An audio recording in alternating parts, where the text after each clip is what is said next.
Good afternoon, morning, wherever you're located, folks. Welcome to Flying with Mike. A pleasure today to be the captain of this flight. Last flight of the month, folks, and we are about to take to the air and see what kind of damage we can do out here in Japan. Today is our last flight of the month, which means I wish I had a trumpet sound to go off, but I don't. We will be raffling away the gift card that we've been talking about all month long. Yep, this year we actually made it, folks. Last year we tried this and failed at it miserably because over time it worked just overcame and really knocked us down, knocked me down at least pretty hard. But anyway, we are sitting on the ground in Tokyo, Japan at Narita. We are still X-Plane 12.0.5. I have not updated yet. Hence, you can kind of see that pyramid upside down cloud in the background around the tail. That's one of the things I've heard they fixed. I don't know. Haven't got it in here yet. Looking forward to it. Plus the addition of cirrus clouds and a few other little goodies they've thrown in. Looking forward to that here in a few days. But for now, we are going to embark on a flight, Pan Am Flight 21, Narita to Kaitak. And Pan Am would never see the new airport. So it's quite fitting that we're going into Kaitak. Matter of fact, they almost, if you really look at the history, didn't get to see Narita either. They ended in the 80s, and that's the time frame Narita came online. So very, they got the few, they got to see it. That's all that matters. So, but anyway, Pan Am, the Clipper. I'm flying the Clipper, a jet clip, or hang on, let's just zoom in on it. Young America Jet Clipper. It's actually tail number November 735. We are in the Pan Am system under the Gem of the Ocean, I think it is, 730 Pan Am on the back. So, matter of fact, that is something I wanted to check real quick.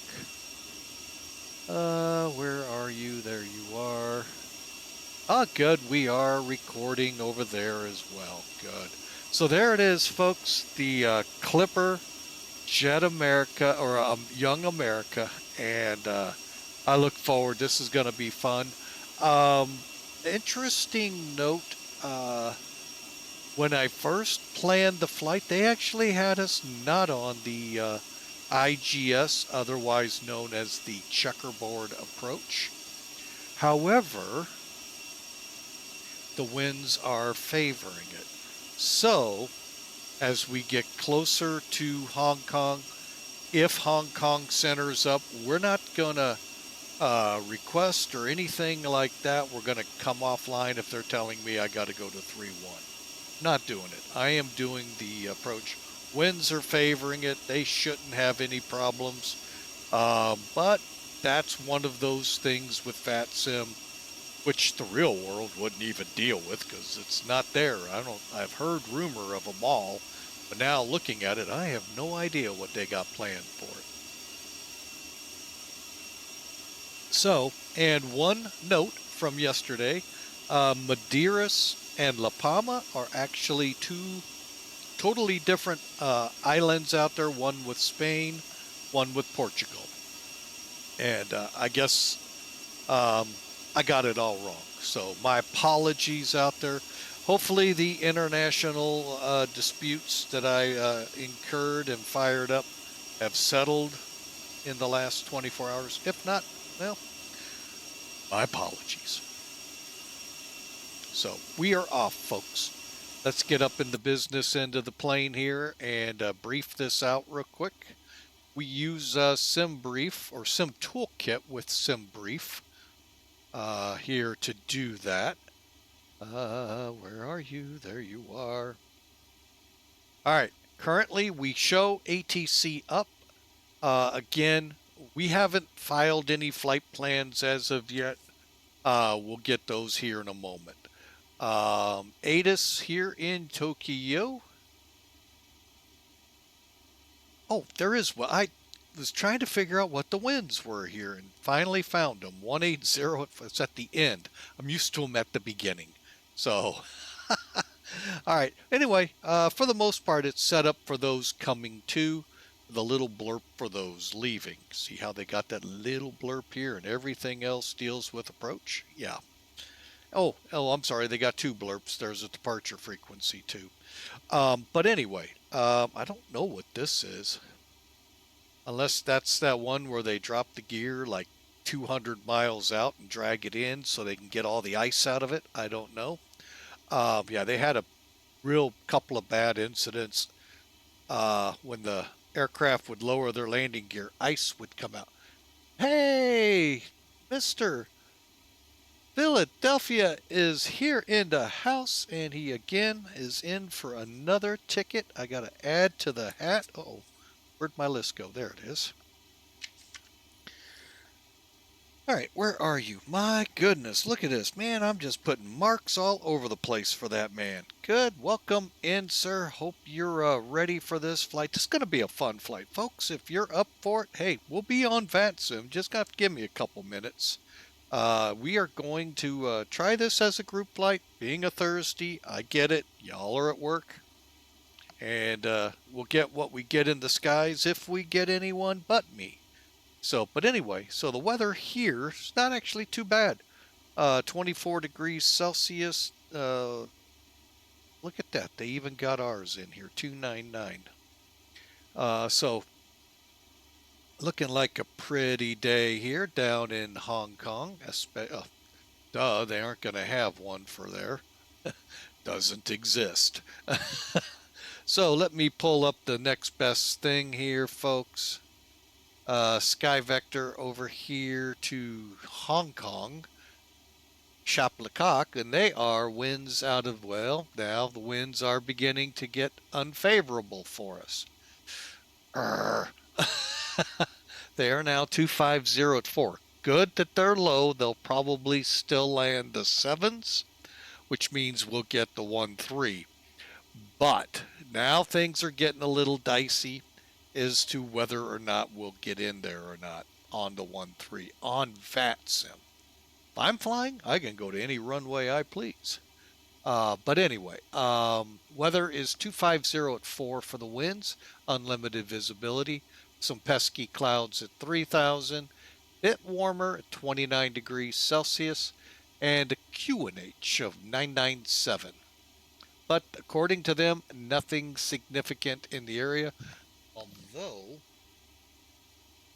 and right now with Sky Vector, hang on, let me show you what I'm looking at. It'll take a couple seconds, refresh, because I got to get rid of the last flight. And all I'm going to do is go RJAA to VHHH. The reason we do that, folks, as you know, as I said in the beginning, this airport does not exist. It actually went offline. You all can correct me, and I'm more than happy to believe right at the turn of the century there, 2000. It went offline. Chaplacock came online, and that was the end of the checkerboard approach.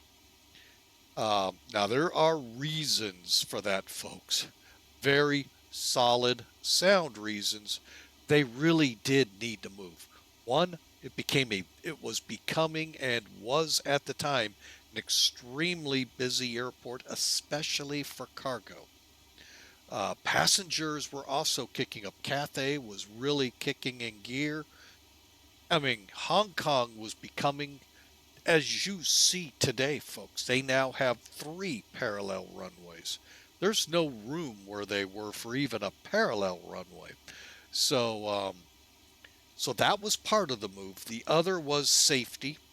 The low-flying aircraft over heavily populated areas was a recipe that sometime there was going to be a bad tragedy there. Came close many times. Thankfully, not on that runway. They had a couple go off the runway. Those aren't what they were more worried about. Were them coming around so low and clipping things. I mean, folks, you ever watch videos? You ought to watch some of the checkerboard approach. It's like watching St. Martin, La Palma, correct me, Madeiras, Scathos, how they come in so low, except they're buildings over them instead of beaches or water, depending on which one you're. So, and of course, it's a very tricky turn. Get weather thrown in there. Oh my goodness. And they did have some wings and engines hit the runway. So that's why the airport closed. But anyway, as you're seeing here, you can see we have SIGMETs in place. So the no significant weather issue they're talking about, that doesn't necessarily mean they're not happening. Let me see if I've got the radar. I do have the radar on. And right now we're not showing anything, but the SIGMETs are in place, so that means somewhere in those boxes could be weather. So, all right, so let me pull that away. All right, so final thing we're going to do here, folks, before we get going, let's pull up that load sheet. We got 366 people. No, we don't. What I did is lowered the value, we'll get to that in a minute, up the cargo, which was 0. Again, remember what I said, Kitech, biggest problem was it could not handle the volume beginning to overtake the region. And the move to Kitech or to Chaplacock allowed them a free open range. They did like Kansai, they built in the bay. And so that gave them a blank sheet of paper to begin to make an airport to handle that volume with expansion still able. So we took advantage of that, and you'll see here in a minute. However, our zero fuel weight will be as close as I could to getting to this. Fuel a little higher than this. That kind of got me nervous because the first run I did yesterday was like 124, and it dropped over 2,000. Just something made me throw a little fuel on. And then here's our en route. RUSAR to 38,000, and we'll go up to 36 to start. All right, folks, real quick, we'll bring up our departure here. First off, we are parked in, what are we parked in? Spot 16 or 18, something like that, along the main terminal here. I'm not even sure this was here back then. Remember, folks, I told you, Pan Am almost did not see this airport. They went out of business, and Spaceman, if you're out there, correct me, something like 1987, 88 time frame. I'm not going to Wiki. Folks, that's the most authoritative news source next to Facebook, if you want accurate news. But this airport came online early to mid 80s. So, I mean, we're talking it wasn't very long in business before Pan Am went out. And then anyway, we're going to push back taxi up here to A1 and take 16 right out of here. Head over on the PIGOK 2 departure. So we're going to fly out past Aspen to A6R12. Kuyo over to PIGOK. Our biggest thing is we just need to get above 11,000 here and above 20 at PIGOK. If not, if ATC is still around, I think I saw them just go offline. Folks, it's like, oh my God, early in the morning there right now. Whatever your time is, add almost 12 hours to them. So, and again, 157 at 6,000 direct Aspen to A6R12 to Kuyo to PIGOK. transitions 14,000 feet. That's our quick departure brief here as well, because I will forget to do it. So let me real quick get this flight in there. I gotta be careful because I think VATSIM will accept it, but I'm gonna stop it at a certain point and let it go from there. I'm gonna leave that. Okay. Definitely. Oh, RVR. No, we'll call it 100. And something's not right. Oh, there. Yeah, it is all in here. Okay. All right, operator. Clipper. Our performance, is it D or E? I'm going to go with D, but I think we might actually be in E. All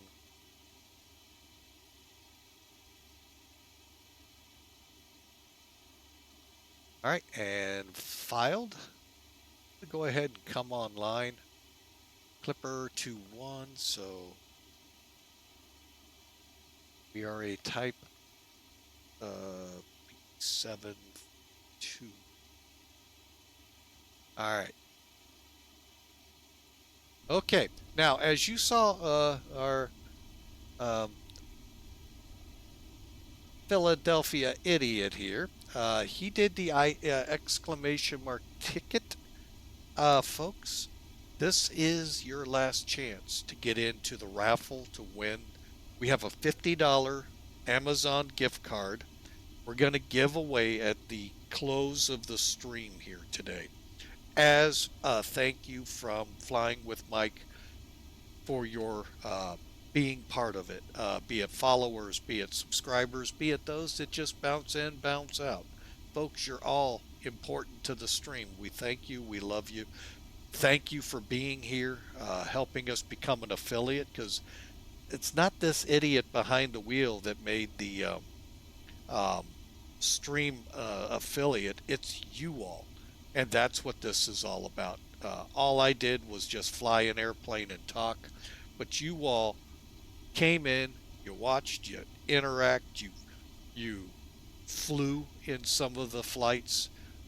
It's all you guys that made that happen, and it's my way to say thank you.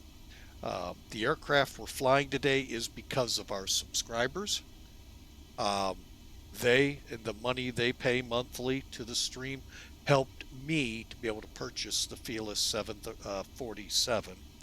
Also, the Tollus aircraft you see, and the Thronda Caravan we flew a couple weekends ago, along with a couple sceneries. So, folks, we take that money and try to make it so the stream has more options and more stuff for you. So, exclamation mark ticket puts you into running for our way to say thank you in the raffle of the gift card. And again, I know I've said it, but I'm going to say it a lot today. Thank you. All right, so let's oh, did I come online? I sure did. Let me check here real quick. Where is Simaware? Simaware. Simaware. I think I'm on. There I am. Okay, I'd always like to know if it's in and we're on. And yes, indeed, our Japanese center did come down. So, like I said, it is late at night. All right, folks, let's do it, shall we? We're loaded. And let me show you our loadout. We'll do it this way. Okay, we are on the packs and cargo load. So if you remember, we were scheduled to put zero fuel weight in place of 467,209 pounds. So what I did is I worked the zero fuel weight and the people and the cargo to reach that. More, I dropped it to like 3/4 of a load of people, upped the cargo to where we were at this number. So we're actually hauling 19,200 pounds of cargo to Hong Kong. And then I boarded and everybody's on board, car goes in. We had a question on our YouTube side um, that I'd like to address because I'm not sure if he's on with us at Twitch, but this will become a YouTube video in the future here tonight, actually. Um, he asked, how did I get the FMS to be my navigation system? While I'm here, let me show that real quick. Come down to options. You can set up what your nose wheel uses to turn, be it the rudder, which is yaw, tiller, for those of you that are so inclined to be that sophisticated, or with your joystick side to side. Then the next column, nav system, you have the ability for the SIVA. Now I've heard this is not like the SIVA I used many years ago that frustrated me and pretty much told me to never use it again. Not that I didn't like it, it just put an error code in the box. It didn't matter if I uninstalled, reinstalled. I paid for it, so I was really upset at that. I could not get this error to go away. And of course, there's no documentation back then to tell you what that error is and how to correct it. So I went to FMCs from then on. And that's why I'm using the FMC. Now, I don't know anything about this one, so there's a chance I might try that one day. And you all do not see this because that loose nut behind the wheel just cannot get rid of Sim Toolkit. There we go. SIVA FMC LTN. How you get there? Go to options. There's our tiller for the nose wheel, yaw, roll. I'm using obviously yaw FMC. You can set it to real, fast. You know, all of these are yours to sync your way. So, and then a couple of quick things about this plane, just so you understand it from the beginning. The load calculator is just that, folks. Now, I have never done this one, so I don't know of how it works. You just set up your load here. It does not load here. Okay. You set up your fuel calculation right here. Then you go to refuel to fuel the plane and payload to load passengers and cargo. Just on each of those two screens, click use load data sheet so that information transfers. And then once you see your numbers down here matching here, hey, you're loaded like we are. Okay. Then you have the INS. This will help you in getting things going. And then your ground things that you can use. Okay. Real simple. And they even throw an AV tab for you. Look at that. Ain't that nice of them over at Felis? All right. Great job, by the way, Felis. Great job as always, as I tell you on this plane. And I do not have failures. I don't even want to touch that button because it'll probably launch nuclear missiles somewhere. I don't know what it'll do. All right, so we're going to finish things up here real quick. We'll do a quick look where we're at, and then we're going to start the checklists and get ready to push back. Yes, that's what this thing is really well known for. Checklists. We'll start with before start. Here, let me show you what it looks like. And basically, when I start this, it's going to go through. Now, it's going to assume the aircraft is fully ready to push back. So we're going to have already turned the beacons on and a couple of other things. No, we're not. We still got several steps to go in getting to that point. So just so you're aware, I do want to do one thing. Performance calculations. Again, load your data sheet. That way you have your weights. Okay. Now, this is where it gets a little tricky, and I'm going to fire up my desktop chart so I can fill in some of this data.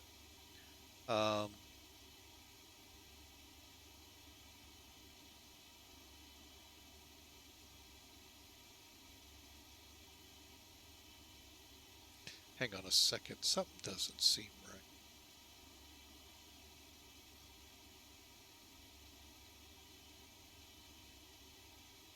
There we go. What did I do? I think I did what I didn't want to do.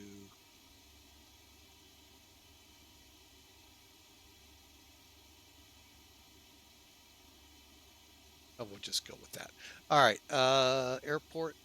So our runway today for takeoff is 13,100 feet long. Folks, you're not going to be able to put in 123. I don't know. Yeah, we'll get the 100.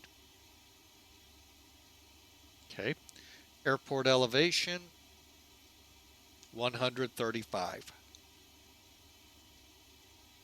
Okay. You can only do 100, so 135 will still be there. Runway heading, 157, let's call it 160.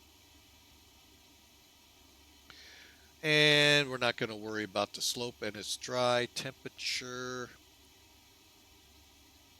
start there and go from there.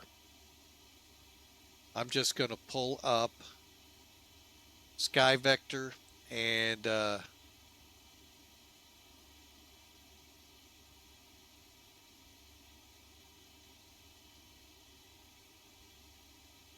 go from there. Okay, so I've got a wind 180 at 4. Not bad. All right. Oh, 2999. We had that temperature 24 and 180 at 4. All right, so these are our conditions currently with the dry runway. So this is what yielded. V1 of 129, rotate at 138, climb out 150. Well, not climb out, but V2 is 152. All right.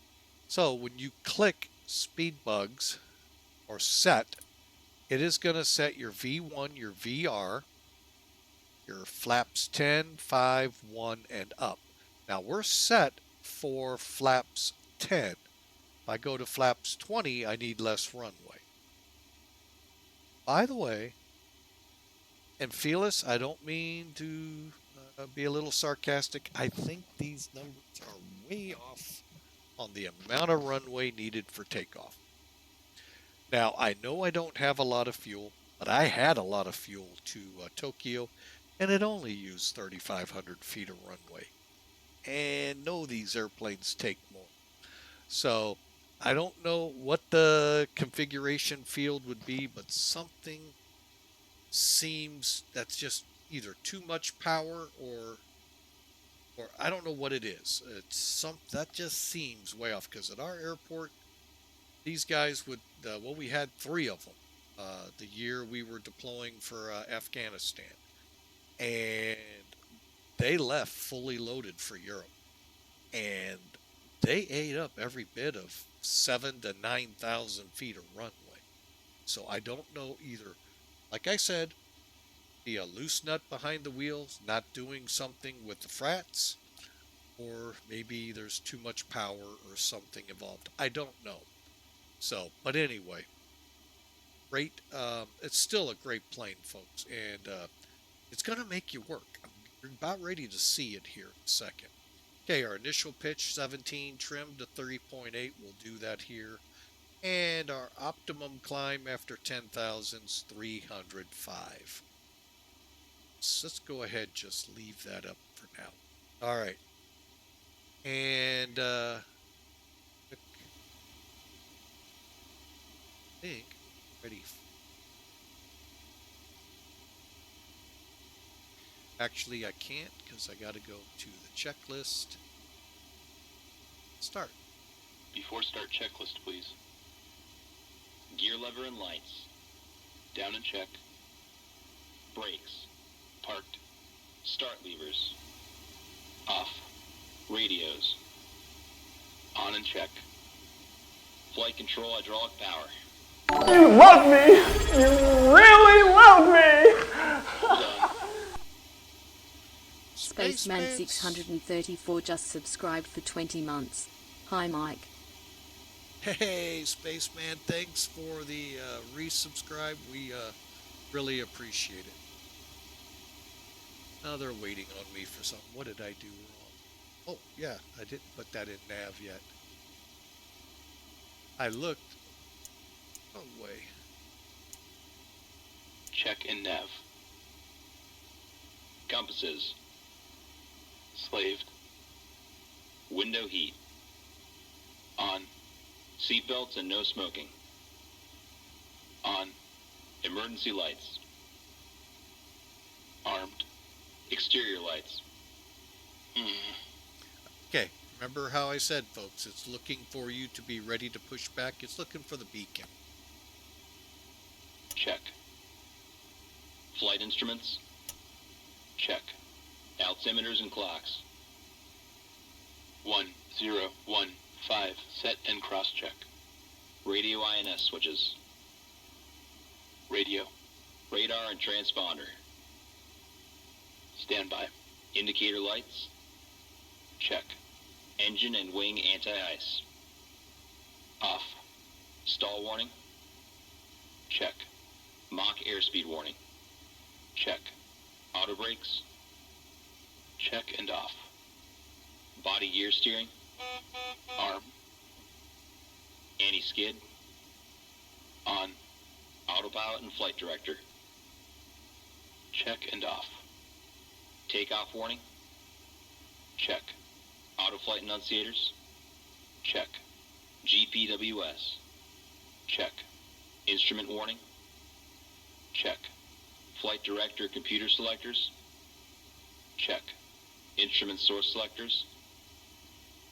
Normal. Reserve brake valve. Closed. Spoilers. Down. Static selectors. Normal. Oxygen mask and regulator. Check and emergency off. Brake pressure. Check. Stabilizer trim. Check and on. Rudder and aileron trim. Check. Checklist completed. All right, now that's just the two pretty boys up front. Remember, folks, this is a crew of three. Captain on the left, first officer on the right. The man that does all the work is the guy behind him, and that's where we start now on the next list, going down his. He's the one that made the flights comfortable Battery and tolerable on. back there. APU panel. Check. Auxiliary power. Check. Engine oil quantity. Check. Fuel quantity. 124,507 pounds. Fuel panel. This. Okay, we're going to go ahead and check that. They're looking for the panel to be ready for engine starts, folks. So we would have had the boost pumps on. Pressurization controls. Check and set. Bleed controls. Wait. Check and set. Hydraulic quantity. Check. EPR computer. Let's see. Gonna skip that. Go around was the usual setup for takeoffs. However, takeoff dry, meaning no water pumped into the engines to increase thrust. I don't know if that's the actual way to say it or not. Was typically, I didn't see it, but so they would take off what's called TOD, take off dry. Circuit breakers. Check. Indicator lights. Check. Electrical panel. Check and set. Air conditioning controls. Wait. Check and set. Fire control and wing overheat panels. Check and set. Equipment cooling. Check. Passenger oxygen. Check. Hydraulic panel. Check and set. Fuel jettison panel. Check. Crew oxygen. On. Oxygen mask and regulator. Check and emergency off. ADPs off. Checklist completed. Okay, and as you can see, the next one says after start. So we're going to actually start up now, folks. A little bit behind schedule, even more than I'd planned. But hey, getting it underway. So again, Spaceman 634, I tried to say something and we had some troubles there. But hey, thank you so much for the resubscribe. We sure appreciate it. 20 months. Wow. Who'd have thought? All right, so we're going to do the startup. Now, the startup, folks, includes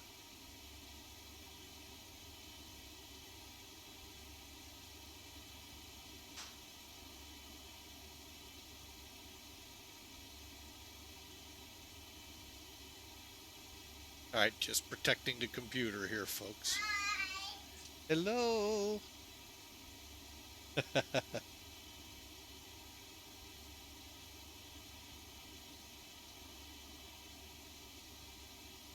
Second, folks. Not sure this will work.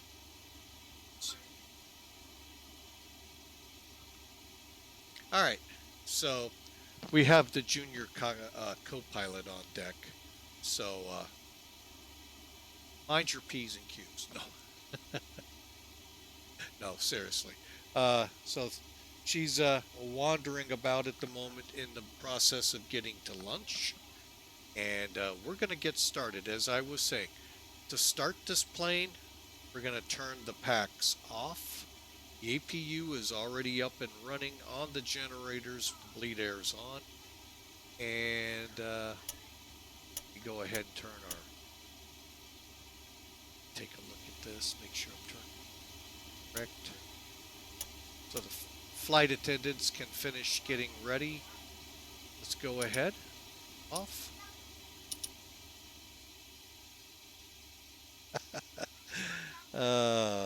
She is a riot. But yeah, caused the delay in getting started at 1600 Zulu because of just wait. You know, folks, it's like every grandparent says, if we could find a way to bottle that energy in a 2-year-old and sell it mass, we'd be millionaires right off the bat.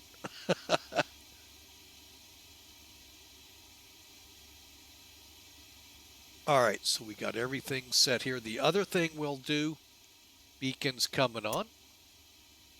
What we'll do here is we'll Ready to start the engines. Start the engines by that. Ready for engine start. We're going to use System 1, which is this set of switches to the left side to start. So what I'll do is hold it till I hear valve open or words very similar to that, and then we'll switch into watching. But basically, he tells you fuel on, 20% fuel on. Now, if you do not hear the words engine stabilized, I don't know how to delicately say this, but you're not going to like it. You started X-Plane 11 in 12. Which means you have to shut it down, restart, and go to X-Plane 12's ACF to start. Now, there is an easy way I found out to make that happen without running into that problem. Go to your flight here, and this box right here, take the check mark out. So you don't want to see older versions. You just want to see this one. And folks, that'll, oh my gosh, you don't know how many times I started up and couldn't go because of that. All right, so let's get them started. We got our valve ready. Let's get the jetway away.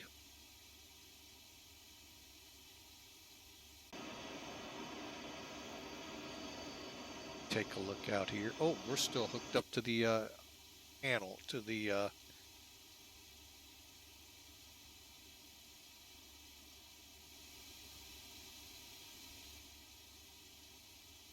Cockpit to ground. Disconnect ground power.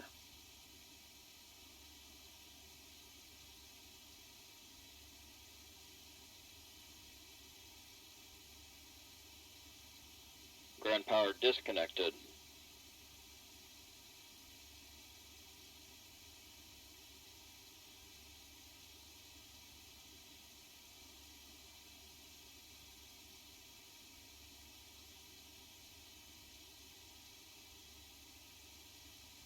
Ground to cockpit. Please show me where you want to go.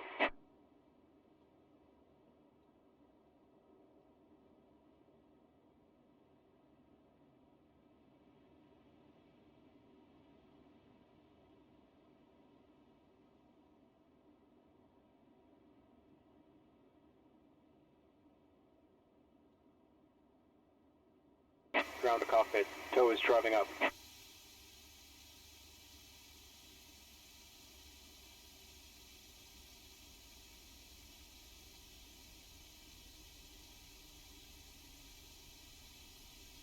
Alright, folks. I see we still got a couple of seconds here showing that we're in an ad break, so I want to be respectful in case we are. But real quick, we're getting ready. We're making sure.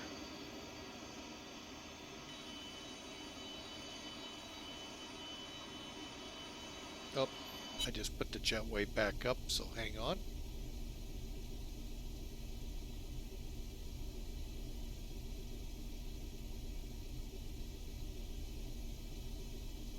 Okay, all doors and hatches are closed. Ready to connect.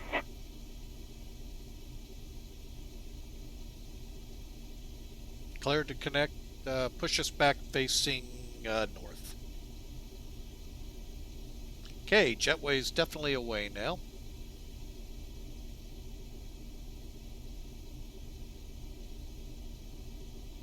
Beacon switch on. Seatbelts are all on.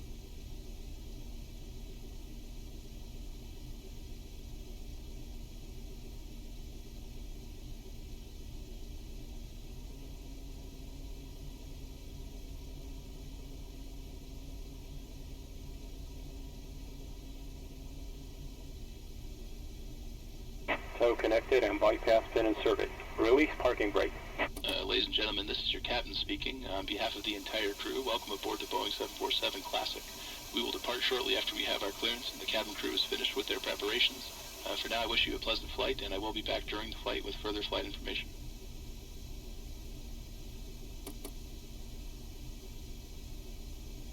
Cabin crew, arm slides. All doors are closed and armed.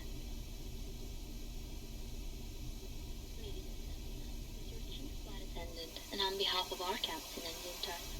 Okay, we're going to release parking brake. Parking brake released.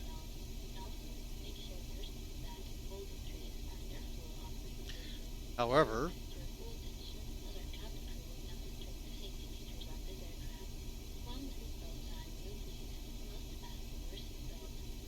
Cockpit to ground. Remove the chocks.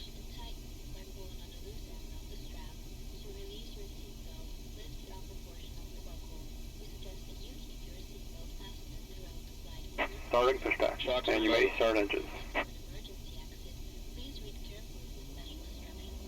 alright, there we go. Now, the APU is technically capable, folks, of cranking up 2 engines at once. We're going to do them one at a time. Might, if I feel like we could get a little quicker out of here, go for a 2-engine start at the end. Okay, so system 1, ground start. Starting engine 3. Starter valve open. That's what you're waiting for there.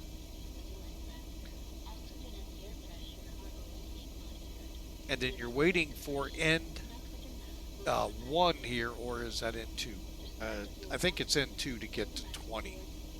Once it reaches 20%, he'll tell you 20%, and you can start the fuel in. 20% and 2. Fuel on. Light up. And again, you'll get starter valve off, Starter off. and then stabilized. If you don't hear that, you're on the wrong ACF.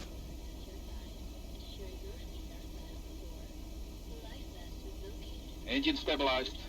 Now we can go to the next one. Starting engine 4. Starter valve open. Okay. Unfortunately, you can't watch the gauge from here. You gotta look back. So, you can see we're at 10%.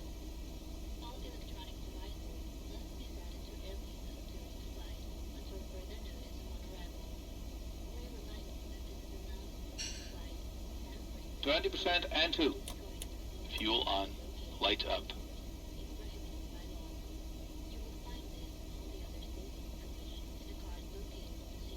Starter off.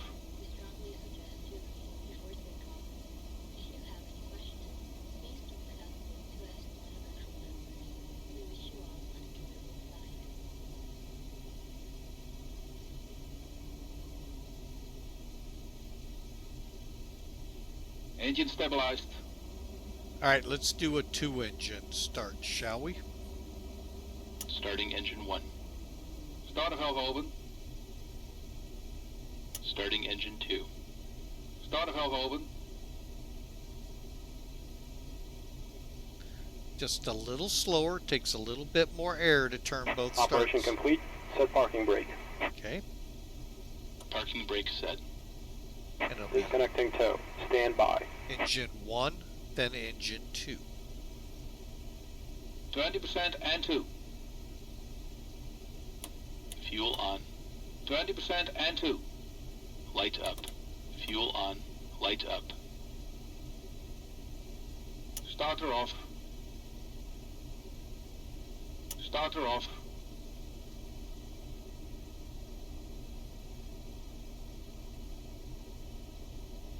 Engine stabilized.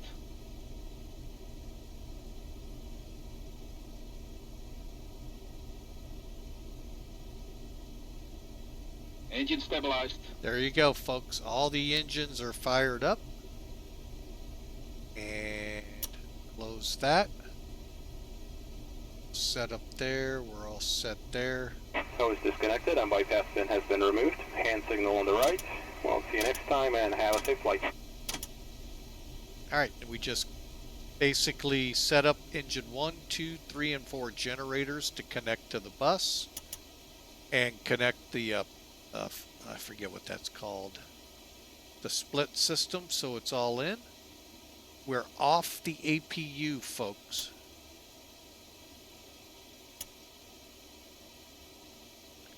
Things on, and now the passengers get comfortable. Okay.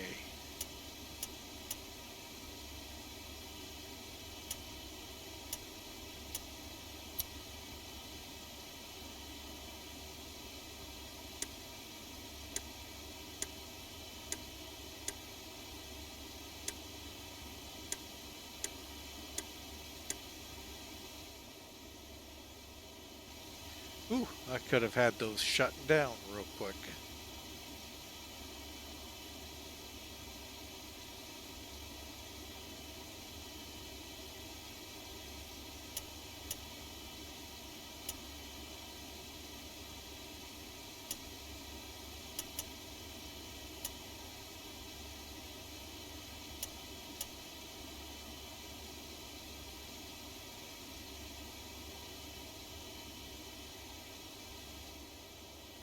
All right, let's see.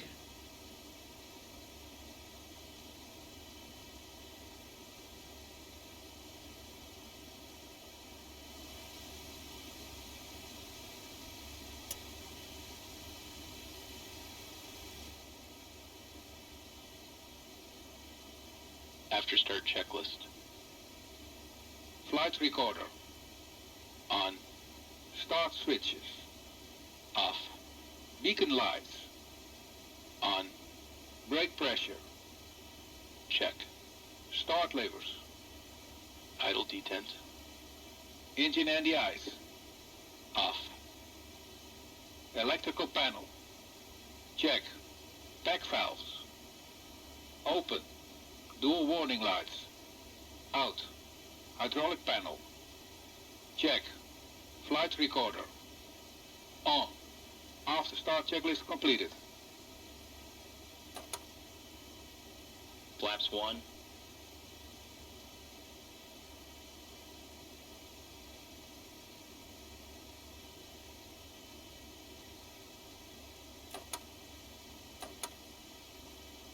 Flaps 10. Okay, let me get that stabilizer set.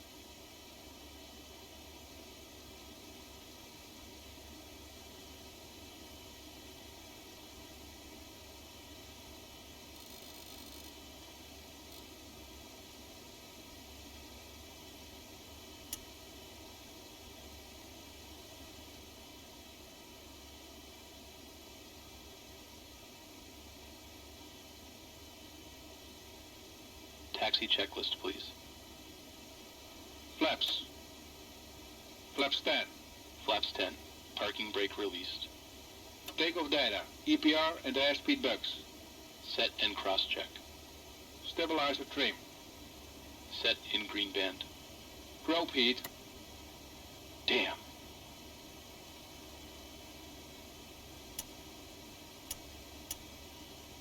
On. Flight controls. Hold on.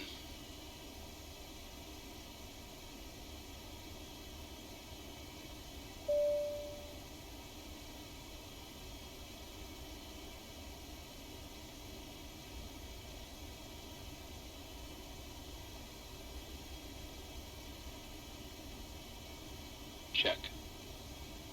Yaw dampers. Check. Seat belts and shoulder harness. Check. APU. Off. Fuel heat. Off. Totalizer and gross weight. Set. Flight engineer and pilot panels. Check. Aft cargo heat. Normal. Seat belts and shoulder harness. Check. Taxi checklist completed.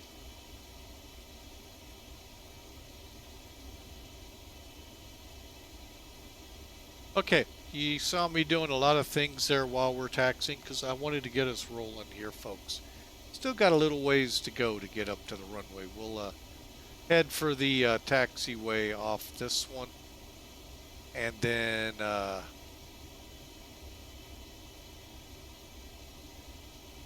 head for 16 right. Welcome aboard, folks, flying with Mike. As you can tell, that checklist is a real godsend. Hang on a second, turning a little early. There we go. We'll head down a little ways here.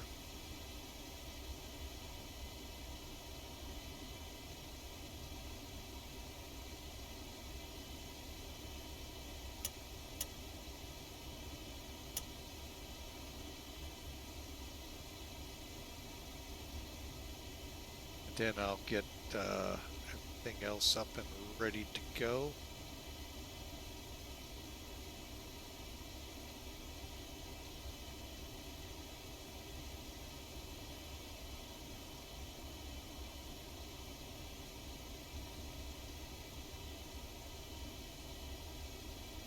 Okay.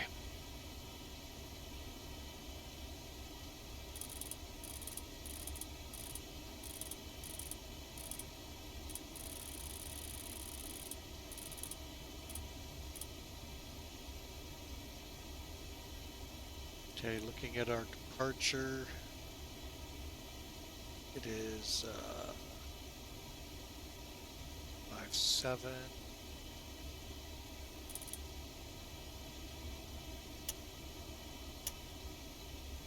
Okay, and flaps, like I said, were 10.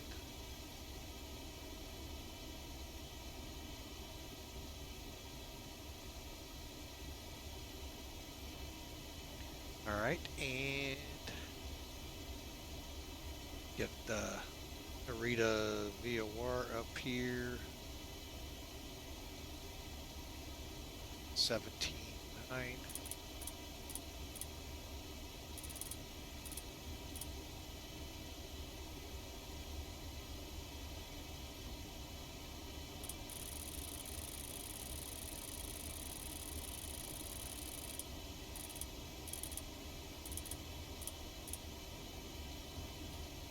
All right, we are ready for departure, folks. Welcome aboard. Exclamation mark ticket will enter you into the gift card giveaway, which will be done at the end of the stream.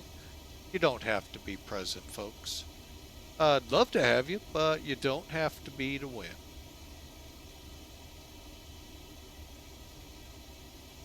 Okay. Narita traffic, Clipper 21 heavy, departing 16 right pig, okay to departure.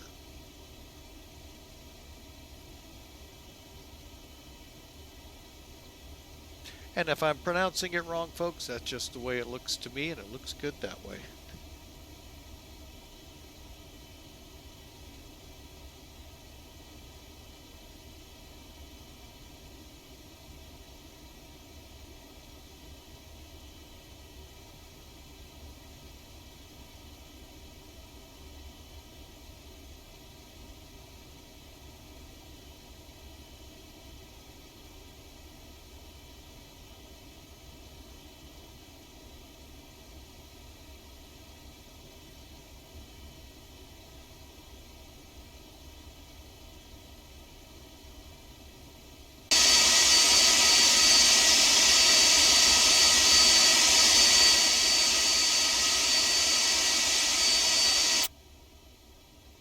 Alright, we're going to do a quick hold here at the line, make sure I've got everything readied.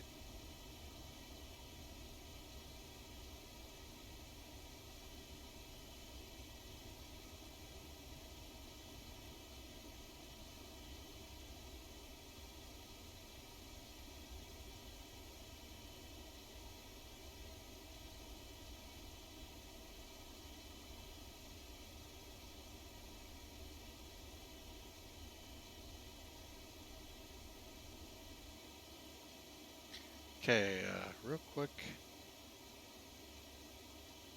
make sure I'm not seeing centers. Okay, nobody's in range on us, nope. Okay, that's good. Set us for 30, get my initial climb again. 36.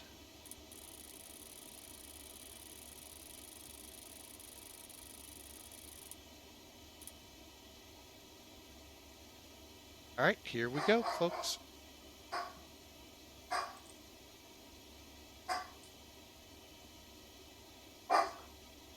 Give me a second, folks.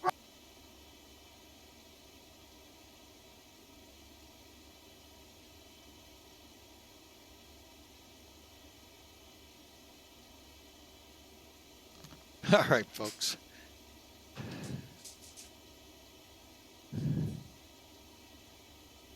And let's run the before takeoff check real quick. Cabin alert, transponder, flight. All right. That will involve a lot of down here.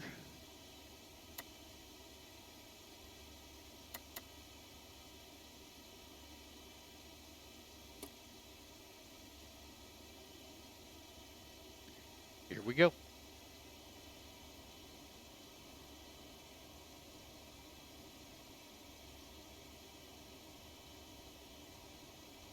Before takeoff checklist. Icing considerations. Check. Cabin alert. Check. Transponder. Check. Cabin ready. Ignition. I know I got to get them in flight start.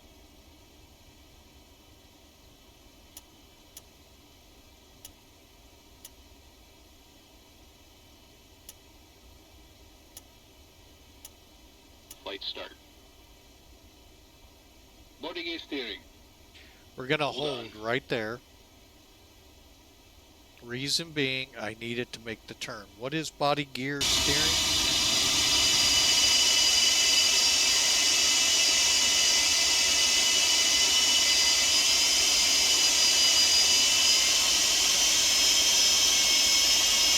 Watch the gear here under the wing. All right, here we go. See how it's pivoting? That allows the plane to take a bit extra on the, shorten the radius up at some airports so they can make turns. And saves wear and tear on the tires. They aren't cheap tires.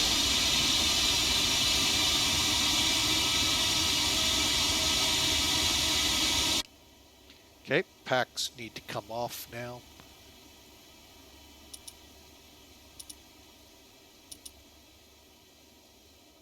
Okay, and timer on.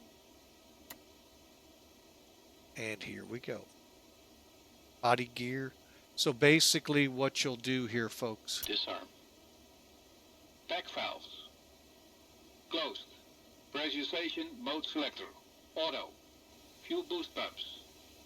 On. Cross feed valves. Check. Before takeoff checklist completed.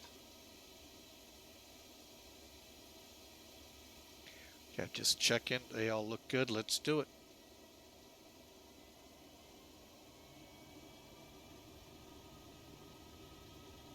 Stabilized.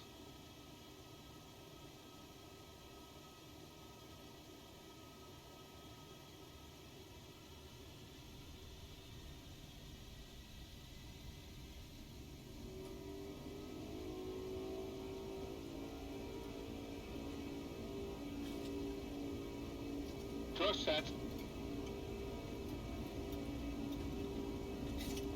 80 knots.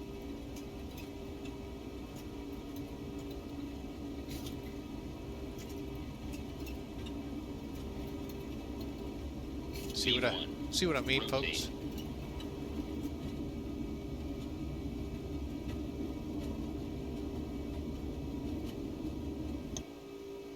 Positive rate. Gear up.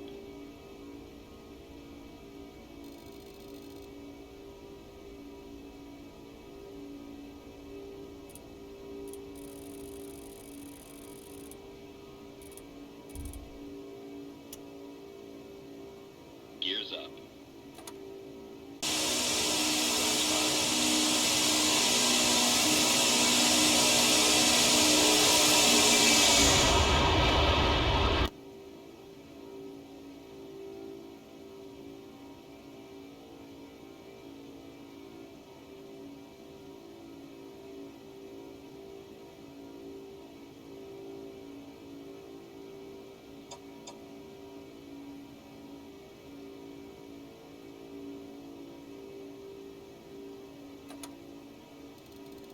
Flaps 1.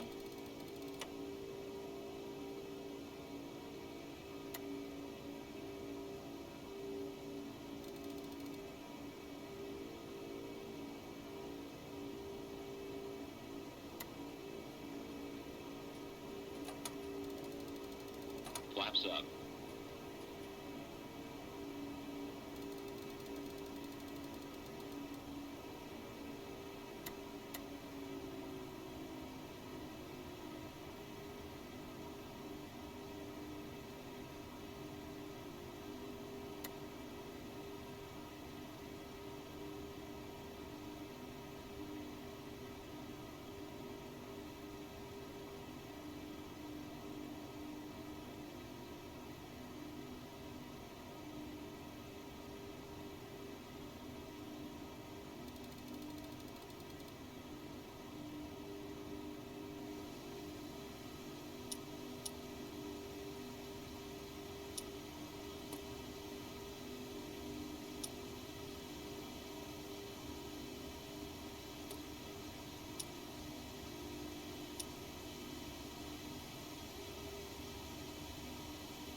There you go, folks. We are climbing out. That's actually probably the smoothest I've ever worked it out of an airport in a long time. And wow. I feel like there's something I'm not setting. Oh, I know what it is.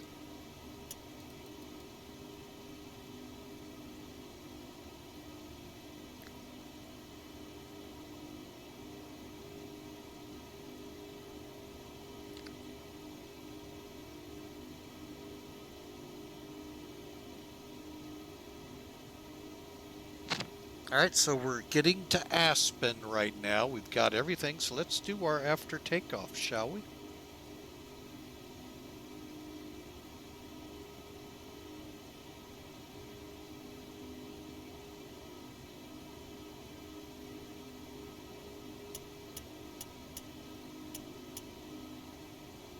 Okay, I missed one thing, folks, turning the landing lights on. I've got to see the chief pilot again.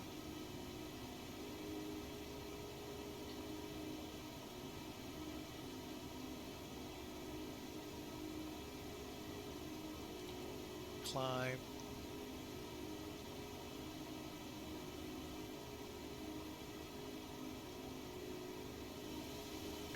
Get these to auto.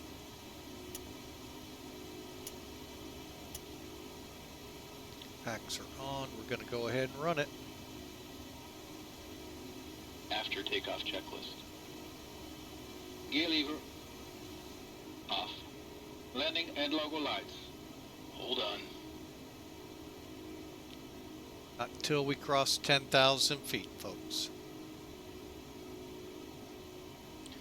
I think we're at 90. Okay, we're going to go ahead. 10,000.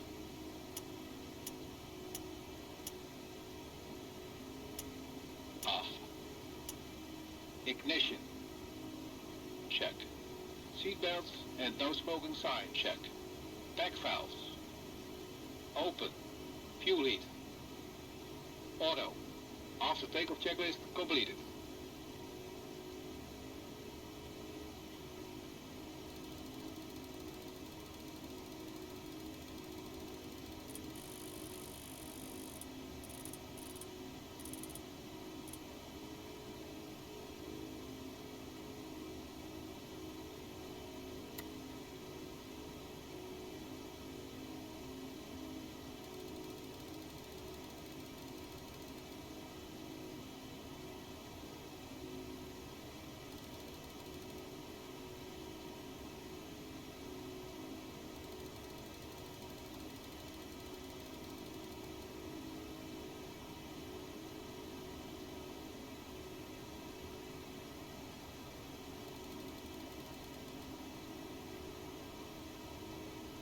All right, so we're just now trying to get her to accelerate.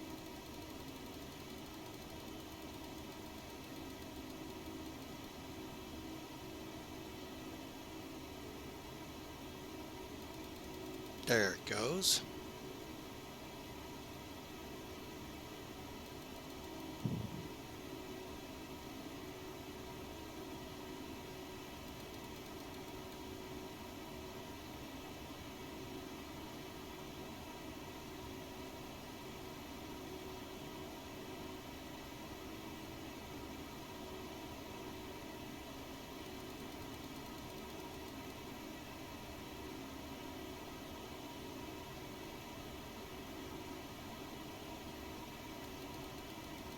And again, we're setting, folks, to 305.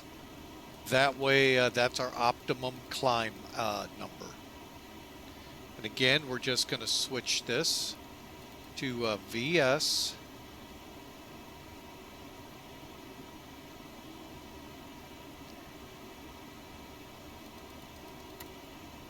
And it'll climb to maintain that number.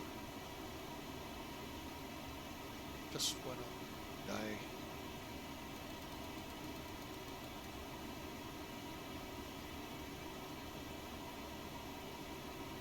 Huh, what that was all about.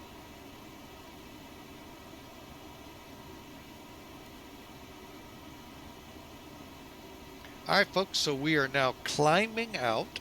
We've crossed or are crossing the transition level.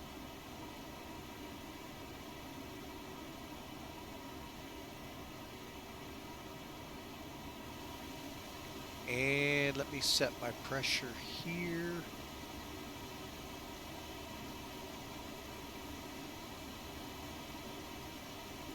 Okay, we're going. Okay, why is it at 37,000, folks? Because I need it to be 1,000 higher to accommodate for the fluctuations and the SOP says so. No. All right, so we are on our way. Last flight of viewer appreciation. And folks, we really do appreciate you. Hang on a second.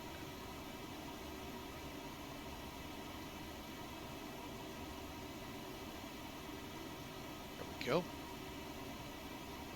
Oh, where did I do that? How did I do that? Okay, there we go. So yeah, we really do appreciate you being a part of Flying with Mike.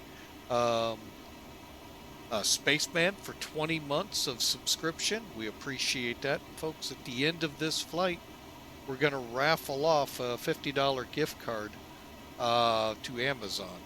Hopefully it's good for you, but we'll get in contact with you and find out the best way to get it to you. But we're on our way. We've got, where are you? There you are. Just, I can't read it. Of course not. 3 hours, 54 minutes, but folks, we're climbing up, so expect that to drop here as we get into the 20s. And upper 20s, it'll be probably down around 3 hours, if not in the 2-hour range. So enjoy the ride, folks. Thank you so much for your support. Exclamation mark ticket.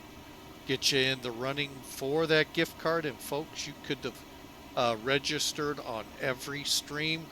We're not limiting it to just one stream, just this one.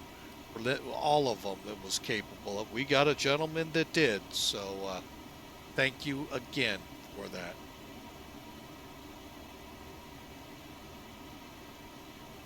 So, but again, exclamation mark ticket puts you in the running. We'll pull it out of a hat here at the conclusion of the stream, and then get in contact with you. You don't have to be present to win.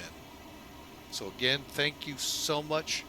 I will be right back. I'm going to go visit with my daughter and see what our junior co-pilot, our granddaughter, is up to. So stand by.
Alright, folks, we're back. Whew.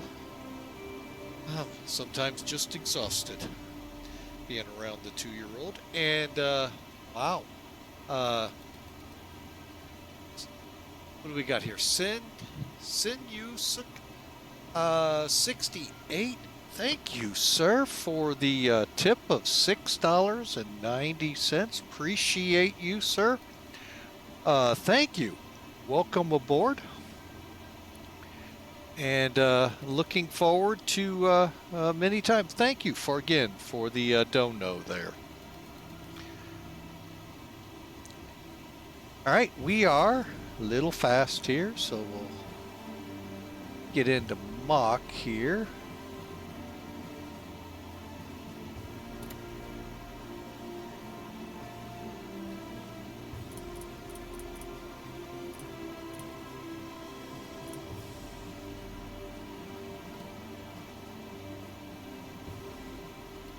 Yeah, if I could figure out how to bottle the energy of a 2-year-old, oh my goodness, how rich people could be. Wow. Man, there's a lot of energy there. Whew. I think every parent in the world would want that energy themselves just to keep up. So, oh, Lord have mercy. But again, thank you for the dono there. Neil's Sinusik, 68. Folks, we are on our way. Where we leveled off at a weird number? Did I? No. That is weird. Why are we leveled off?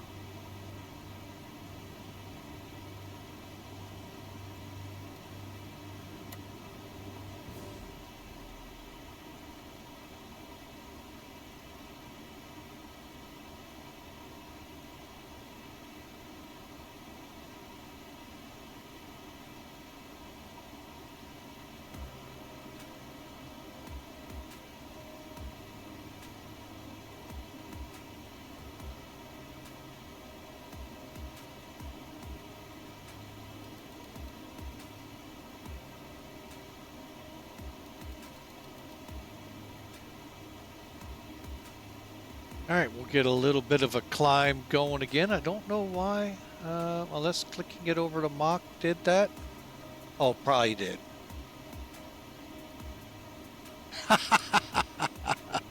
Insuk, thank you so much. I began to think that looking at how it came through, but thank you, sir. Do appreciate it. Do appreciate it indeed. All right. Now's the level off. One thing I really wish, and I don't think they had this on this bird, a mock and a speed indication on your AT speed indicator. Or someone's going to say, it's right here. I just don't see it.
Okay, we're just about leveled off at 36,000.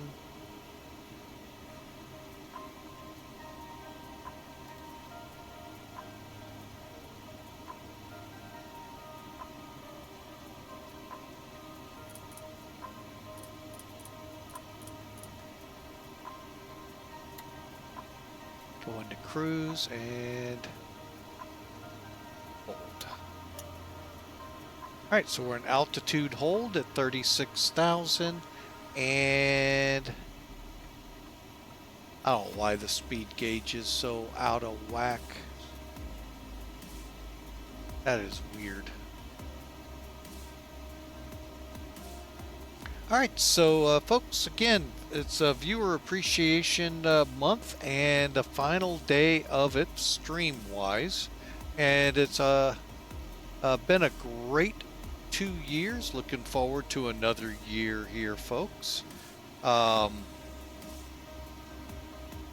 say it hasn't been without its ups and downs, but then everything we do in life has its ups and downs. So, you know, just got to take some of the bad with the good that comes along.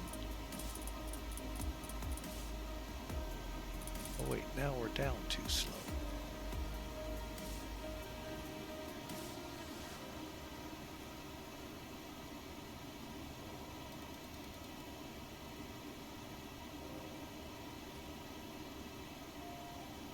So again, thank you. And for that, folks, exclamation mark ticket will put you in the running for the giveaway gift card. Again, it's $50 to Amazon, and I would have specified a flight sim idea, but the way people are,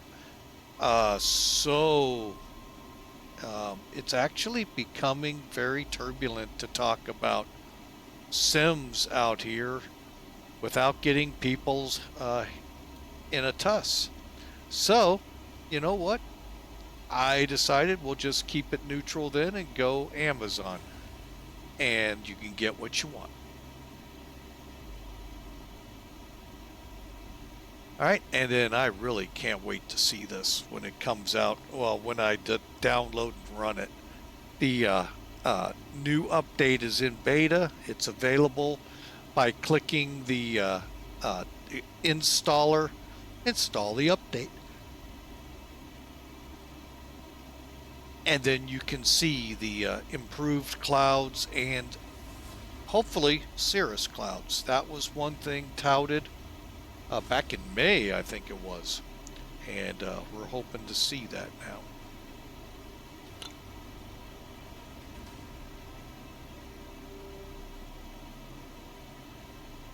Currently, folks, as I told you, remember, through 15,000 feet, we said 3 hours, 54 minutes. Folks, it hasn't been nearly, well, over an hour, because we're down to 2 hours, 37 minutes. It has not been, so. Matter of fact, we have only been, since break release, 35 minutes.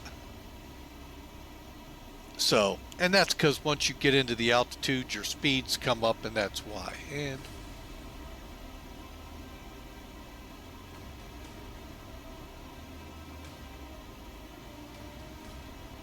just pull back a little on the reins.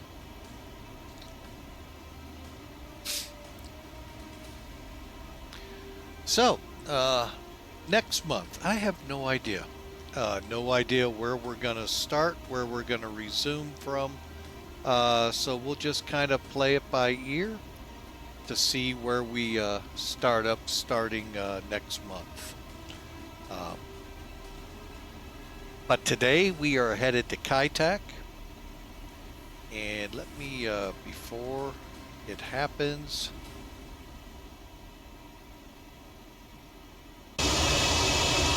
it's still happening. Let me turn that down even.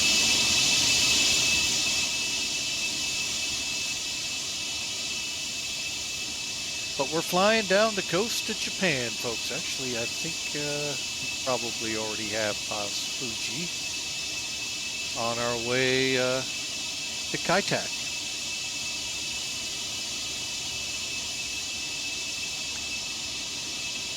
A lot of interesting history went into the making of Narita that I learned about in the making of Kansai, RJBB. The Osaka area saw, I guess, a huge spike in air traffic as well. as all the Far East has. And so they needed a new airport, but with all the turmoil that came about with the building of Narita, and I do mean, folks, you want to look at, there was a lot of people not happy with that airport, and a lot of things happened that, well, the Japanese government turned to the water, which upset another segment of the Japanese culture. And Kansai had not as much trouble as Narita, but some. We're in that vicinity right now of Kansai. And that is why it's built completely in the bay, complete man-made island. And a very fascinating show that I watched. The funny thing was, for 10 years, it was sinking, folks. I think it started like 50 feet above sea level, and like the airing of the show, I think it was 10 years old, and it was already down to 30 feet from the compaction. Like, but they have things built into the airport to keep the terminal level. I mean, what thinking? I mean, that is just outstanding thinking. But yeah, a lot of interesting stuff behind Kansai. All right, so let's see if we can get a feel for where we are. I think, matter of fact, there's Kansai right there. As soon as we get that cloud that just rudely got in our way.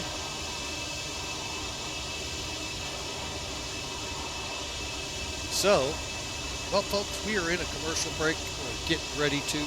So we'll step aside for a couple minutes and be right back after these commercials.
All right, looks like we are out of the break, and I'm just trying to get this thing power-wise to maintain 0.85.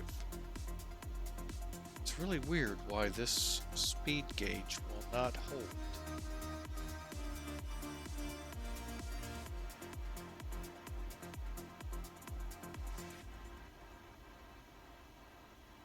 Huh. All right, well, anyway, folks, we're on our way, and now looking at about 2 hours and 30 minutes to Kai-Tak. Kai-Tak, folks, we're gonna try it. I don't even know if currently ATC is still up in the region or not.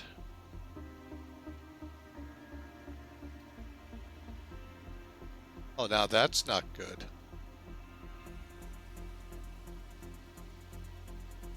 Is there like a typhoon?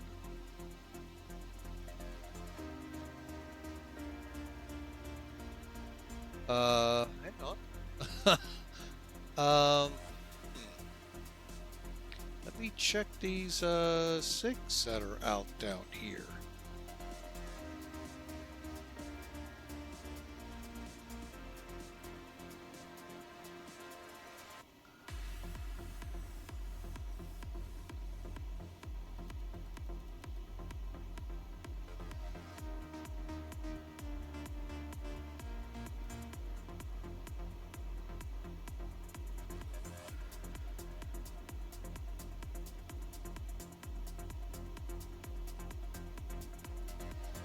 interesting. I think we might be going over a typhoon. I can all hear you going, huh? Yeah. Hang on a second. Let me try something over here in studio.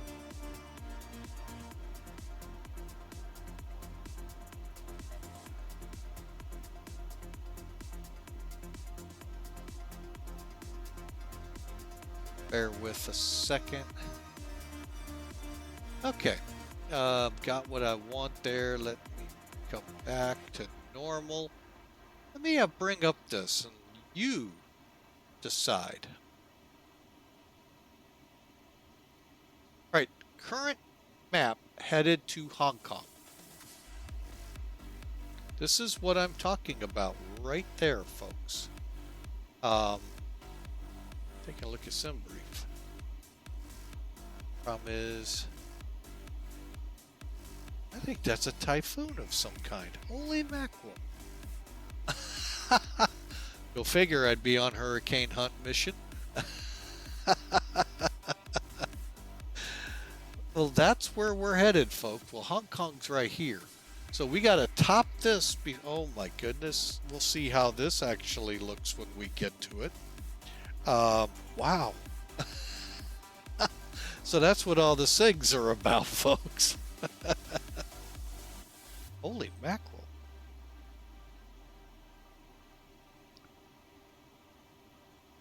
All right, so you got an idea what's ahead of us.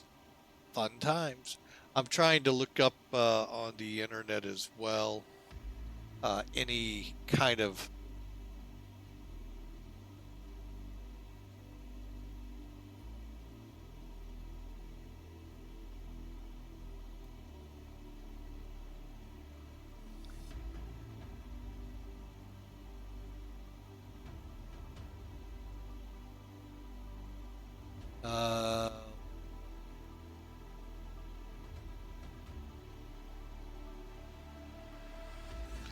that was last year. What the heck is going on right now?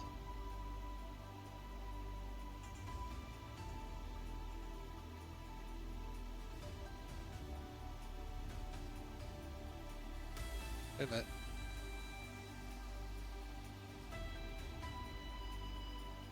Nope. Huh. I cannot get any information. That looks just like a typhoon though, folks. Huh. Typhoons, folks, by the way, for those in the U.S., are hurricanes. It's just what the Far East calls them. Whirly winds? Whirly, something like that is what Australia calls them, I think. Cyclones in other places. So, in essence, we're talking basically the same thing, a hurricane for those of us in the States. It's got the classic kind of comma look to it, that you see a comma this way, upside down that way. I don't see a real defined I. I see a real elongated one, but I'm trying to pull up my hurricane sites.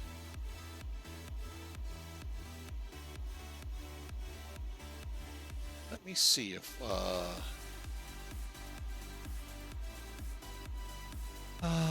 let me think.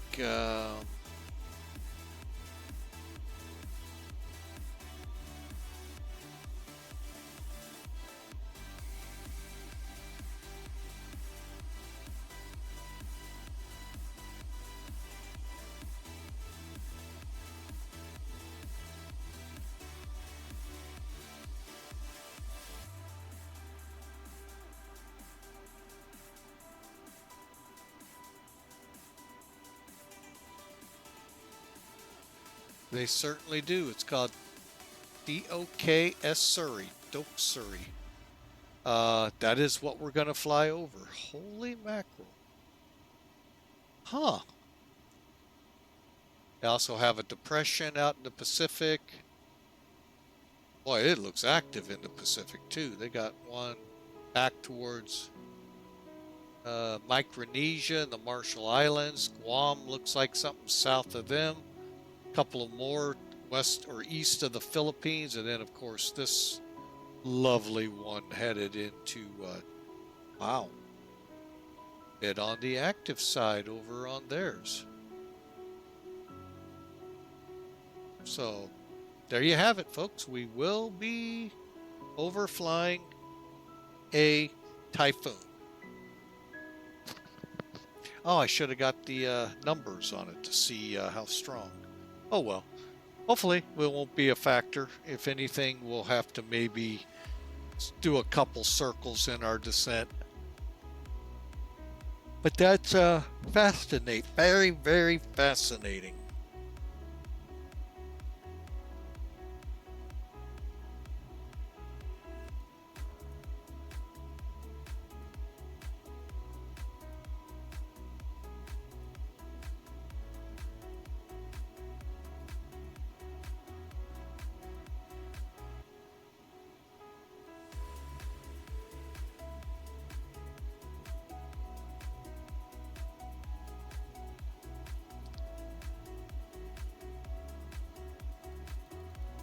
All right, so interesting times ahead. Who would have thought this last flight would be this much fun? All right, folks, and you all get to enjoy it. Well, we still got a good hour and a half to get over to that portion of the area, but we're working it.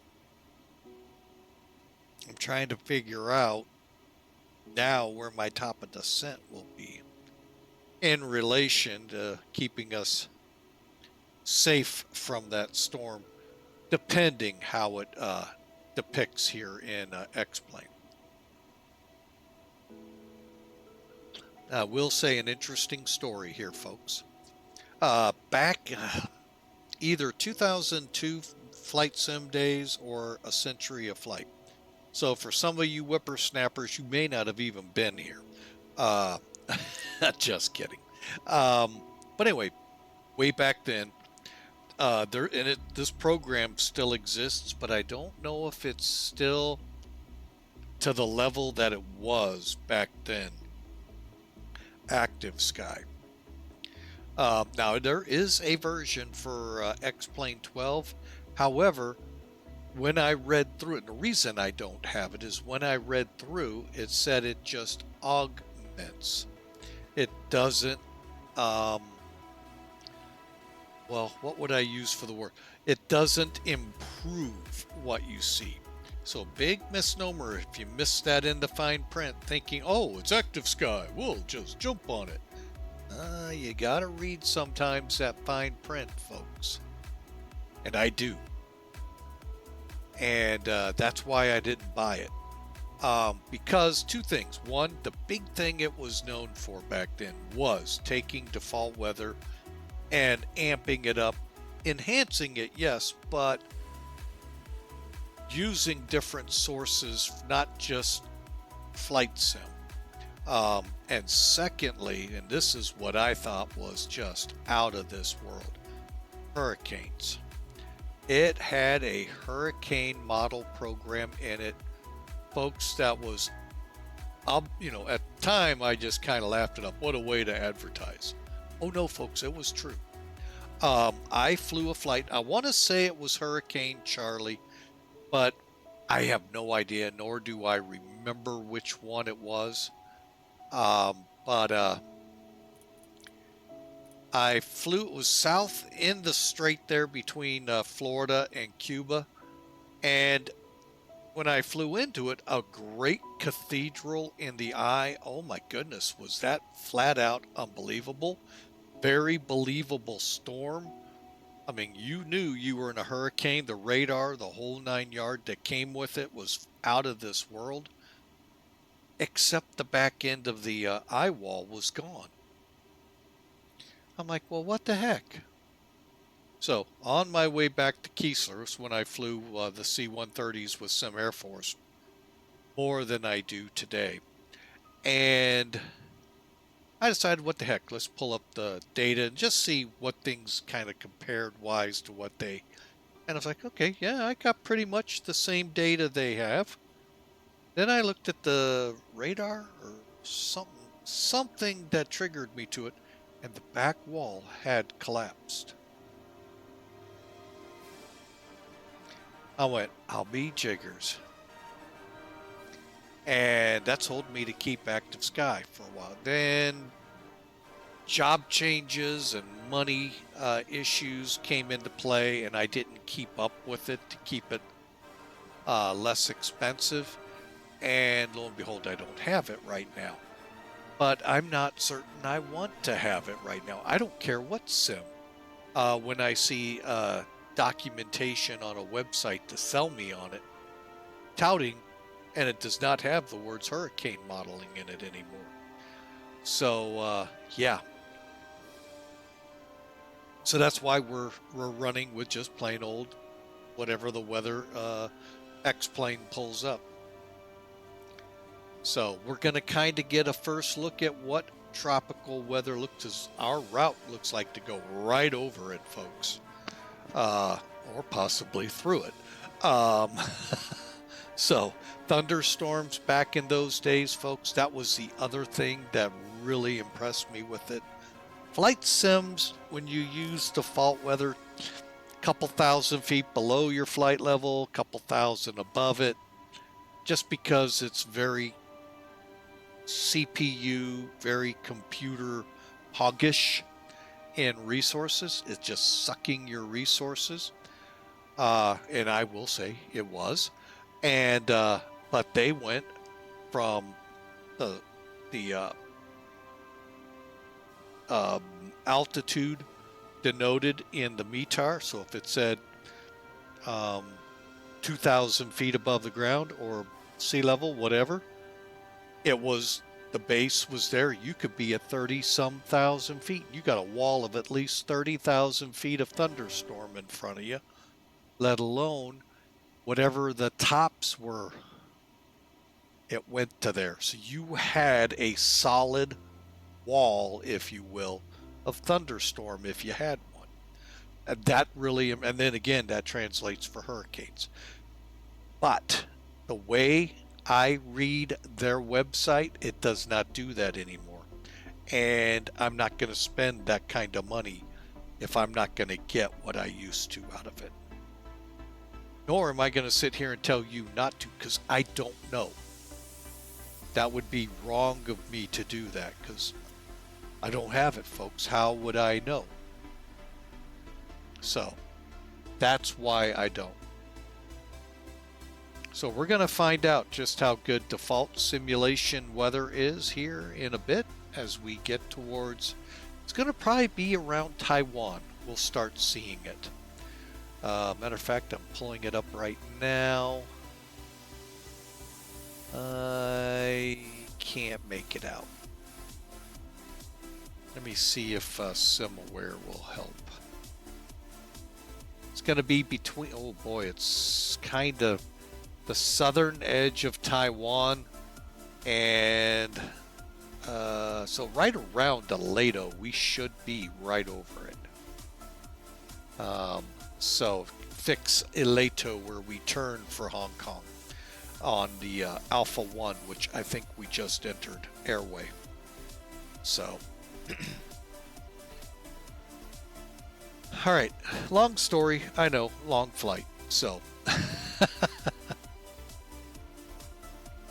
but again, thank you. Exclamation mark ticket gets you in the running for the gift card that we're raffling off at the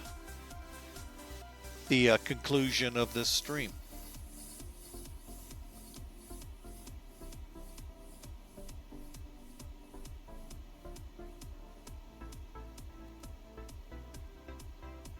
Well, even the dog is trying to figure out how to model that energy in a 2-year-old.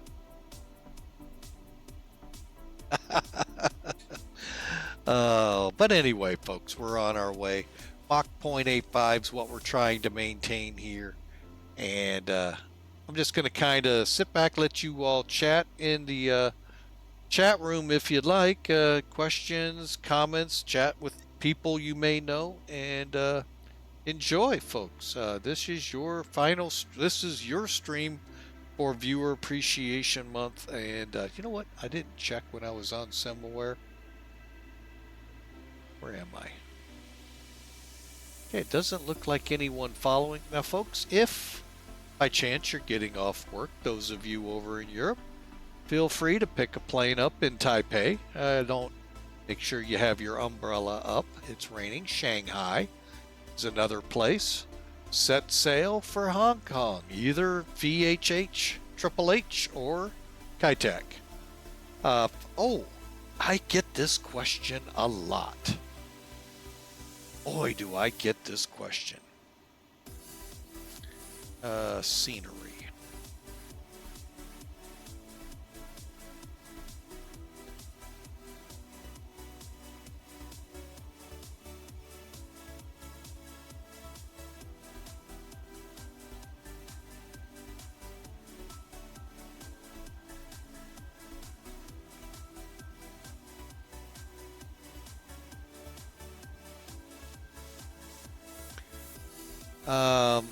Here is a link to Hong Kong that I'm using. And I am going to make sure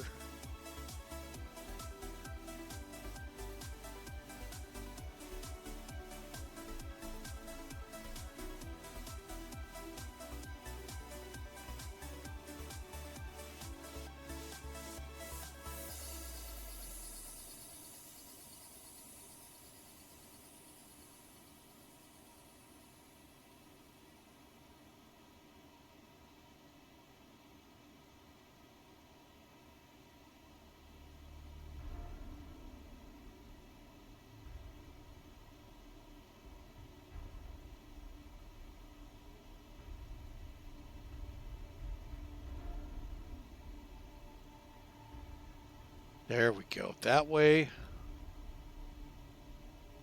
Oh, I'm silly, folks.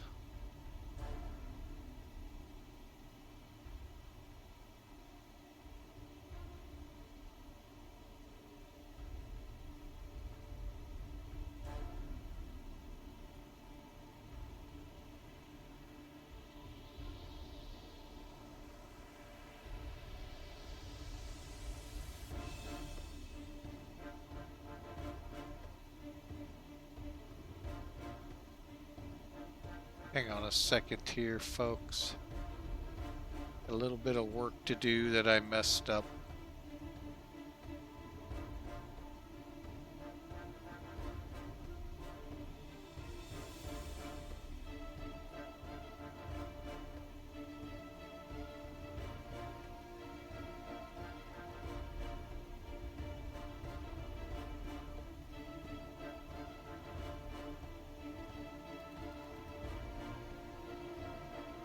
There we go.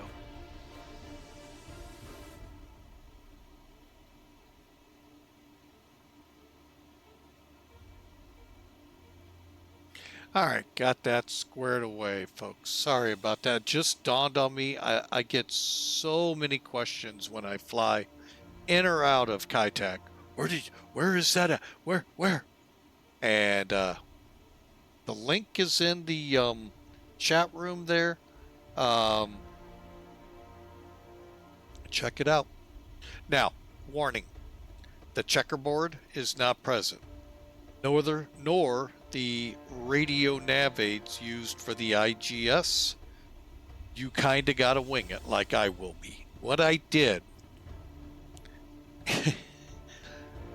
I physically, folks, first build the flight with SimBrief. You can actually build it to Kai-Tak. Here's where the problem comes in. It'll only get you to the initial 213.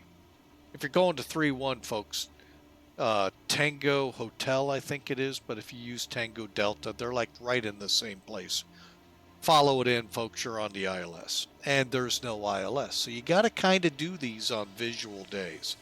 Why I'm waiting to see how horrible this is going to be. All right. So you have to go in. I go to Google, VHHX, charts, bring up the one from IVAO, really good charts, and they come out great. And then I transpose that as best I can to Sky Vector, get my coordinates. I knock off the last two numbers of the latitude, longitude, so all I have are, it increases the distance, but it's close enough, folks, and then pop it in. And that's how we're going to fly it. And there is a building, but it's not a checkerboard, that we're going to fly to, turn, and make our landing. The NDBs are present, but the displaced localizer is not. So, big warning to y'all. But the link is there. I will try to remember to put that up there again later, and so that way you all can hook onto it. YouTubers, look down below in the comments, and you'll see it down there. Not in the comments, in the description. It is right there, down in there. May have to click more a couple times, but you'll find it. But yes, I get that question a lot, and I am more than happy to point you right to the same file. Boy, she really likes 8.7.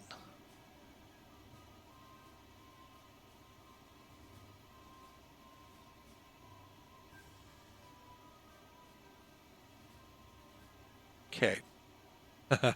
Starting to see maybe some of the clouds to this. Is this possible? Might be.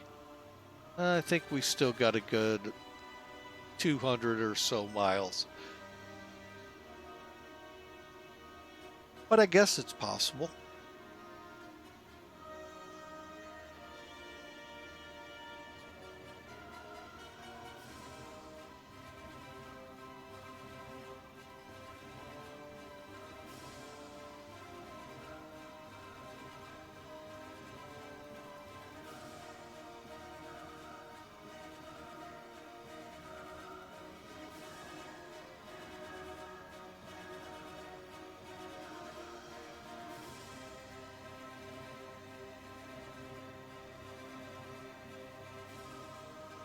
Are we still over Japan?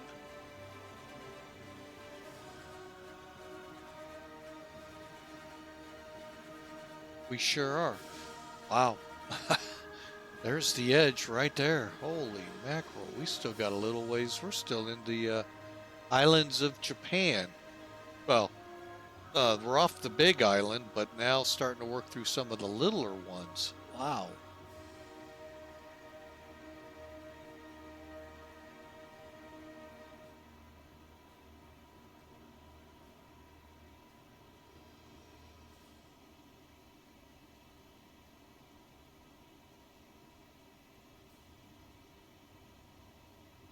And again, I want to thank you all for being a part of it, of Flying with Mike, Inswick for the dono, and Spaceman for the resubscribe. Great stream, and great Twitchers that come in and watch us live here. So I am going to take a quick break for the laugh and get a quick bite to eat. And I will be right back as we push our way towards Kai-Tak.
All right, folks, we're back with you.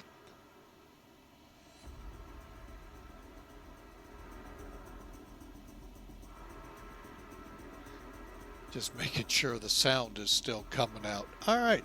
So, yeah, we've got a typhoon we're going to be overflying. Welcome to our final flight of the month. I think the last time we flew in this area, we had a typhoon.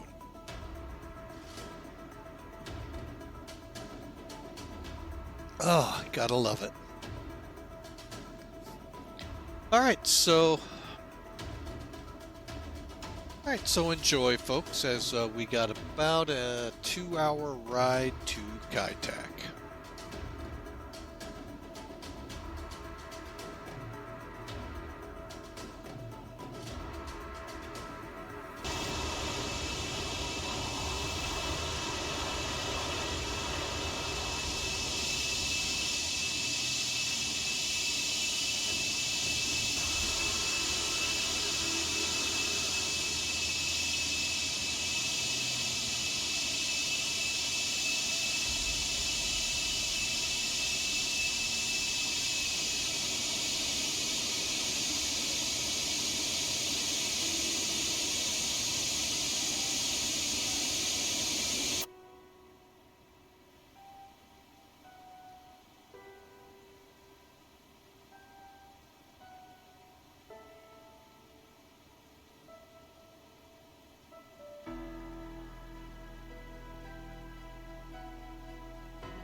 All right, folks. Well, the airline we're flying for today, Pan Am Virtual, folks, is kind of an airline that includes, of all things, if you know your aviation history, you'll know where the little chuckle comes from.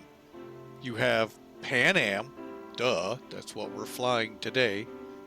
You also have TWA. Now, how ironic is that to have two very iconic airlines that hated each other under the same roof?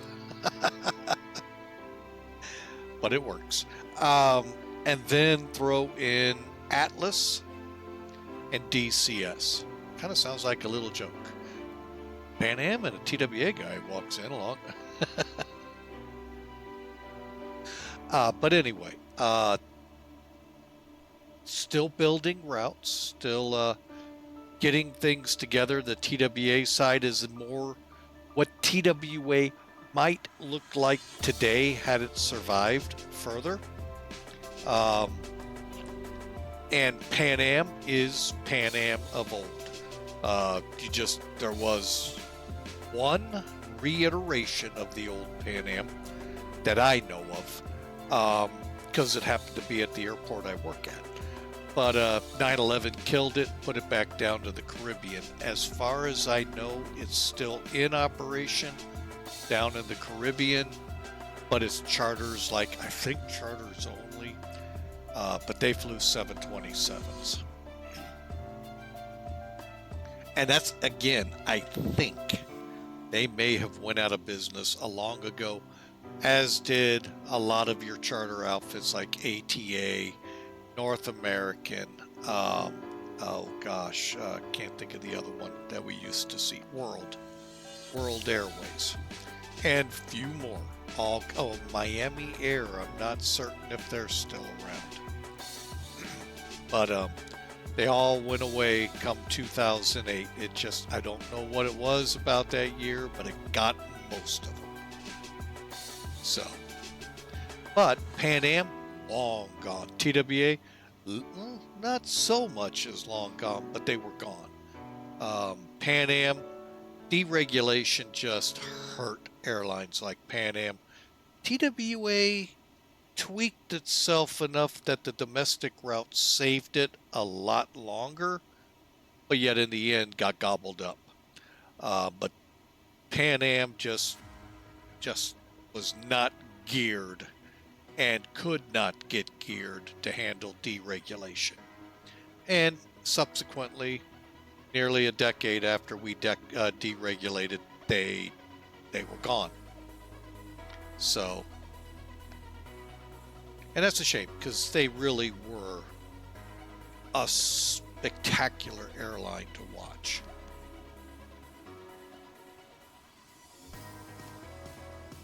So, but we're back into ads, so I will take a quick, about a 2-minute break here, let the ads finish up here, and then we'll get back to talking about Pan Am Virtual.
All right, folks, we're back with you. We were talking about Pan Am Virtual.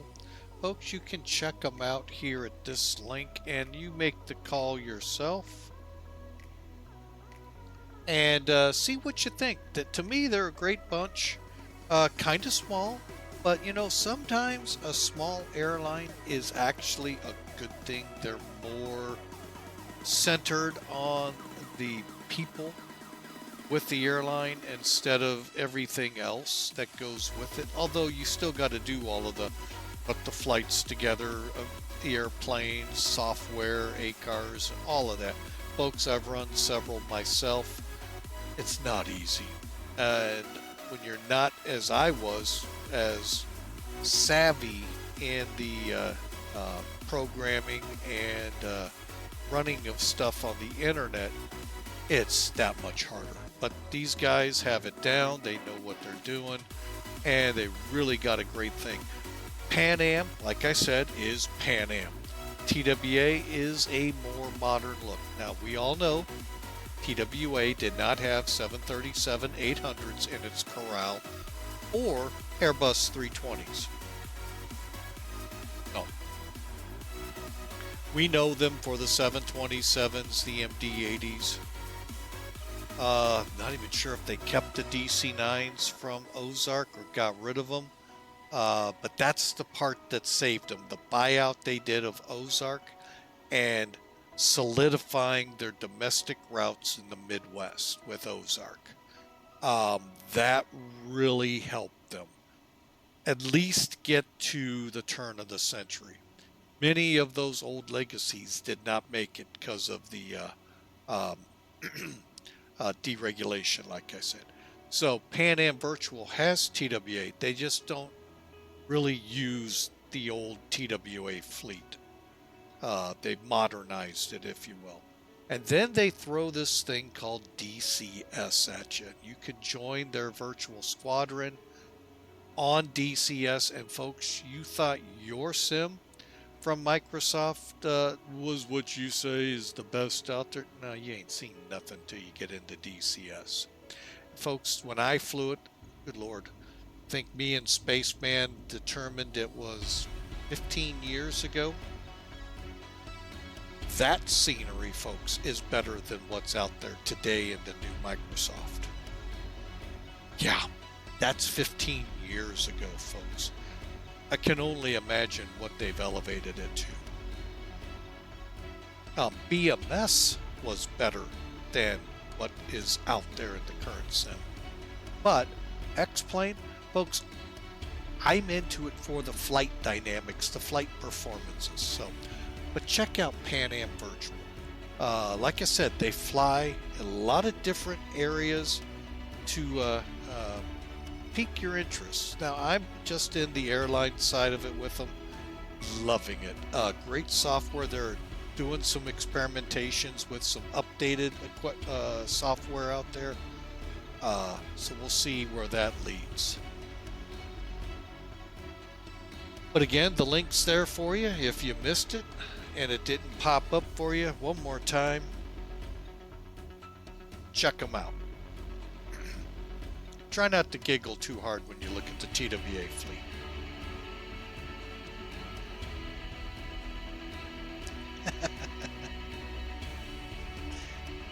All right, folks. And if you're interested in this 747, folks, here's a link to it. You better be on your toes when you get in this plane, folks. The aircraft itself, if you didn't know, is a 3-man flight crew. 2 pilots and a flight engineer. And folks, they all work. It isn't easy one-man show. Matter of fact, I don't know if you could one-man show it. You might. Whew. You'd be exhausted, I'll tell you that much.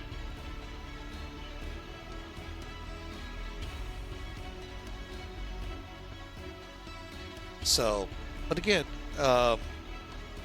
really good aircraft here. I really love it. I have a few things that I'm not so sure is correct in it, but are they showstoppers? Heck no. I mean, folks, this is you gotta be ready to do all 3 positions. Co-pilot, okay, 2 positions. A co-pilot kind of helps the pilot. So, you know, give or take there, but you got to have a flight engineer in this, and you're doing it all. It's just slowed, but can be done, and I enjoy doing it. So just practice with it, folks. It gets easier, believe me. Like I said, a few things I did wrong on takeoff, but folks, that was probably one of the smoothest takeoffs procedurally I've done, probably in the plane or up there with a couple that I've done like that. And it just takes time, folks. That's the kind of aircraft I like out here, where you gotta learn them. And you gotta read the manuals, you gotta learn from those who flew them, those who fly them now in the sim world, because this plane, folks, you gotta stay ahead of it. That's why I'm constantly looking at this Typhoon ahead of us to see how it's going to interact with our top of descent. So, I mean, that's critical, folks. We may have to hold and come down in the hold.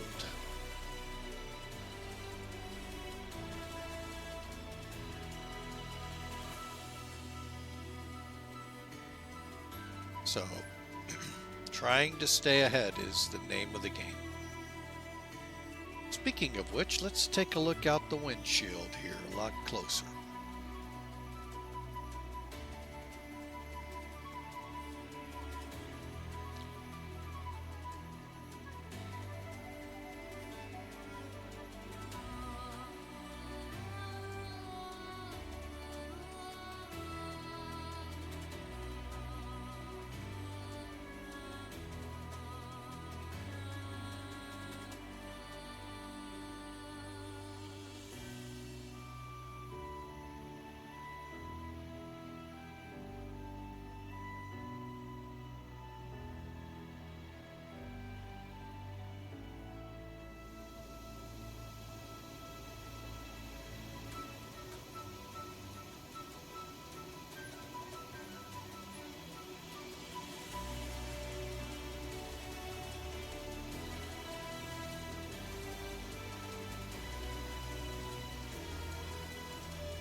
That wall of cloud ahead of us makes me wonder if that's the leading edge of a typhoon. I need to find out where our step climb is.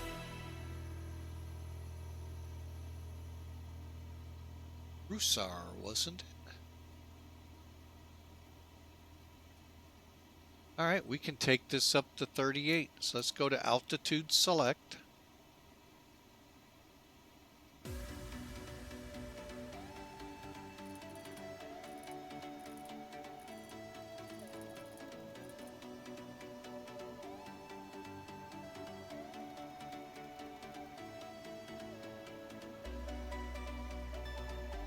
While we're climbing, we'll go ahead, put the pressure up in the cabin to 39.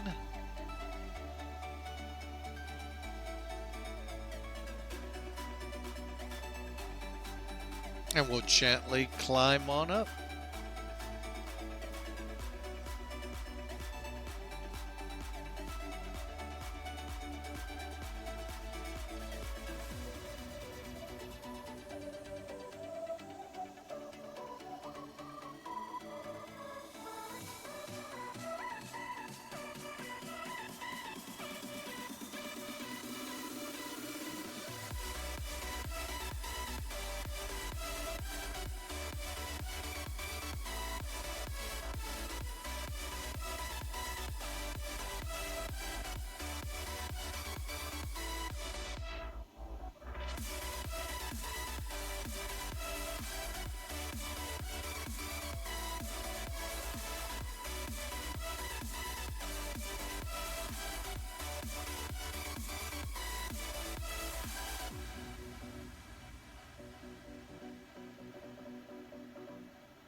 Okay, we got about 800. Oh no, we're just about there, looks like.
All right, folks. Just sitting here kind of watching us going through the cumulus.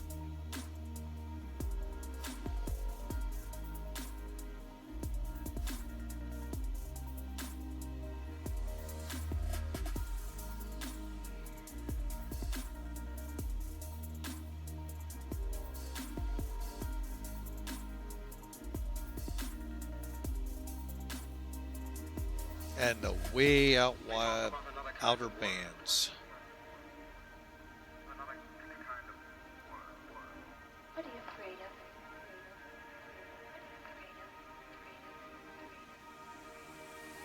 I'm lost in old ways. I'm not afraid. Well, there goes nothing.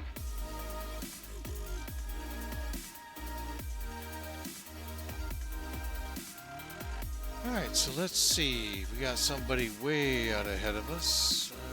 We got somebody at Taipei winding up. So hope y'all get a chance. Oh, for a second there I thought I was in a turn. I'm like, what? We don't turn from here.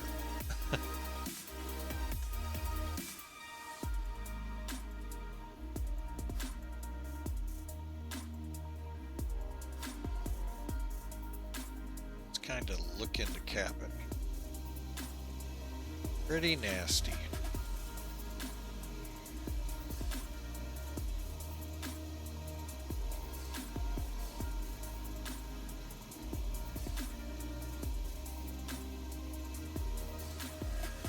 They talk about another kind of world. Another kind of world. What are you afraid of?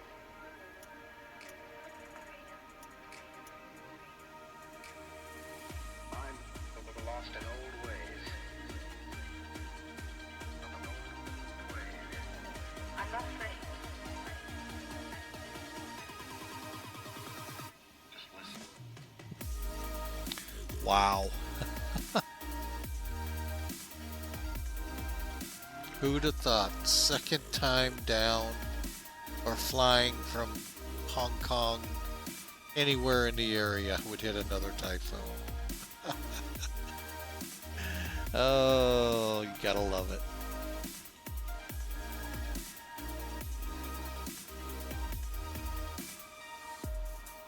Something tells me the real world would probably work these flights over into China.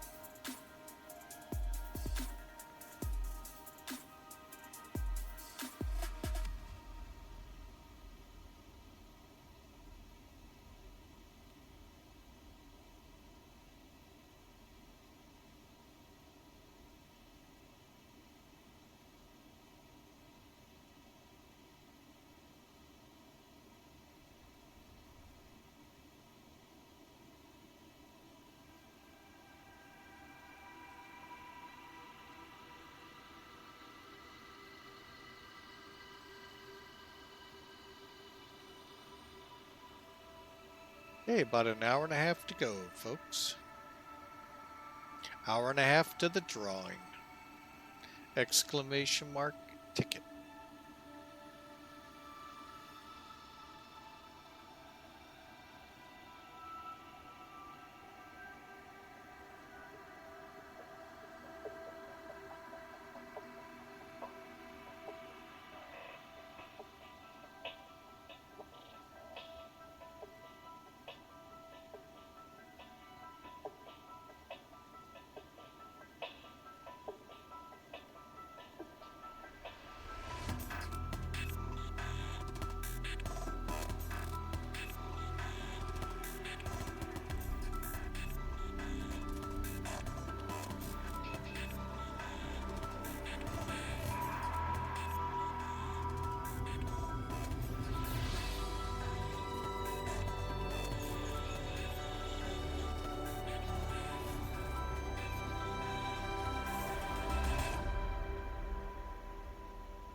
All right, folks, back with you.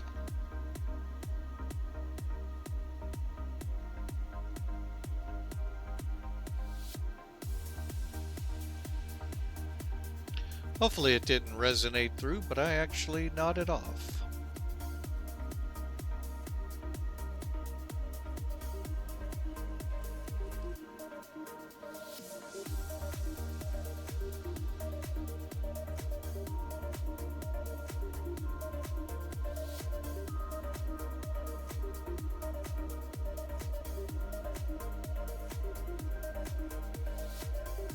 As we go through hyperspace.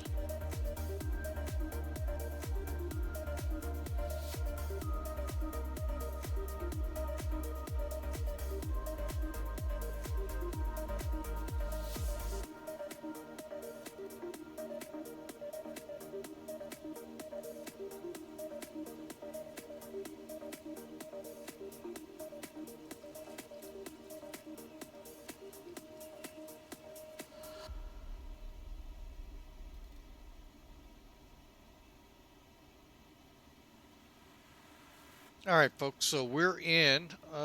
While we do this, while we've got about 30 minutes, I am going to go ahead and bring up the charts. Well,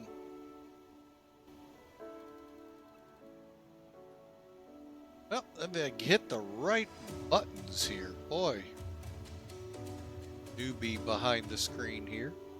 All right, again, here's where we're headed, folks. Don't that look fun?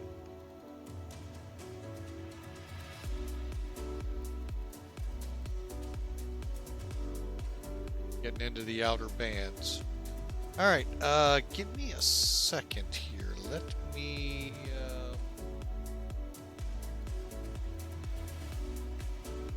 switch to a different view.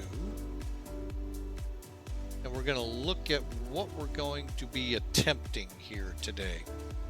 Again, no navigation aids.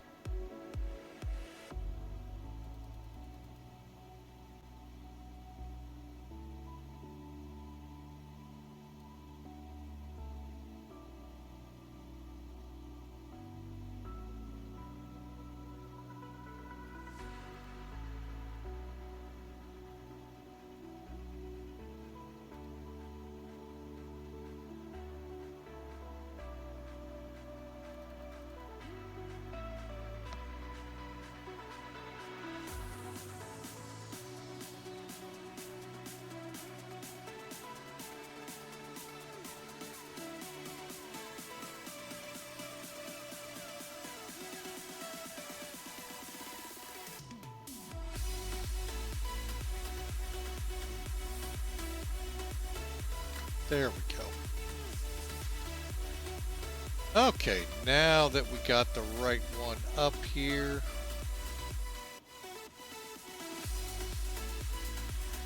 let's take a look at it, folks.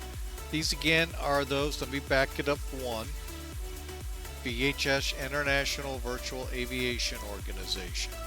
Okay, so I just Googled it.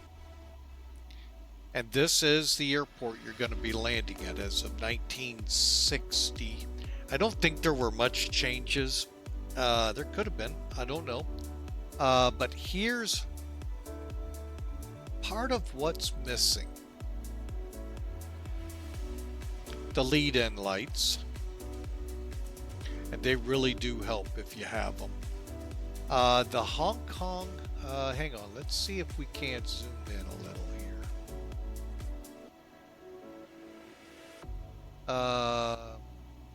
KL, oh, this is a localizer, so that's missing. And this is the famed checkerboard, IGS. Okay, and literally, folks, it was a checkerboard on the hill. And basically, at a certain DME point, you began your turn for the runway. So that the goal was, of course, to be wings level, lined up to set your wheels down. All the while flying over heavily populated, lower income areas of Hong Kong. Okay, so hang on here. Here is the approach we plan to fly. We're going to come to the VOR here at CH. Folks, this is on the approach into the new Hong Kong right here. And we're going to fly out approximately 7 nautical miles, waypoint Gulf. And we're going to turn, overfly the NDB at Kowloon, and would intercept the localizer to the approach. Yep, you guessed it, we're not able to. So, we're going to do our best. Now, there are iterations where you could turn here, fly up to it, and hook right onto it. We did that last time for you. This time we're going to try and do it from a different route. Oh wait, it's still over there. Why is it still over there? Hang on.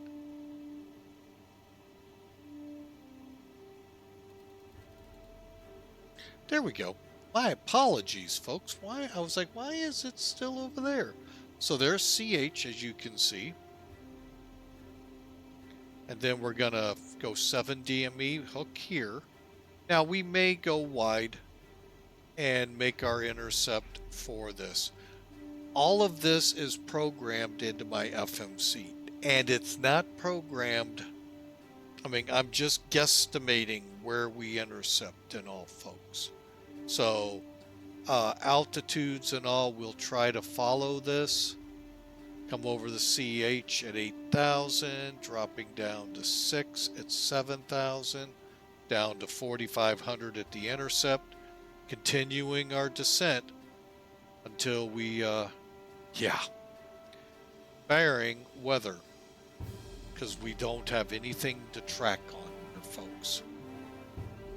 All right, we're in a commercial break right now, so bear with me. We'll be right back.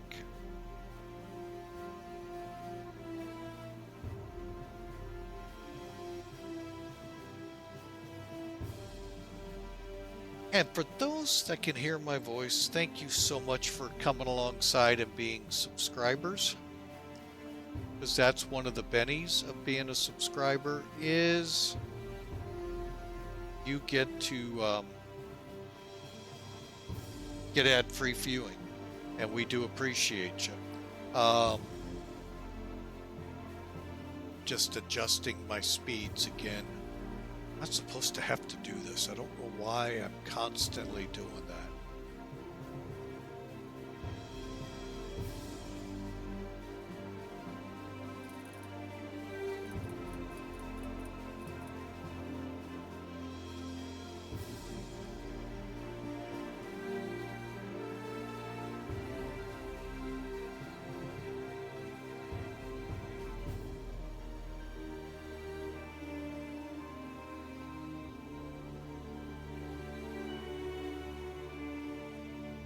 Okay, while we're waiting on the commercials, hang on a second.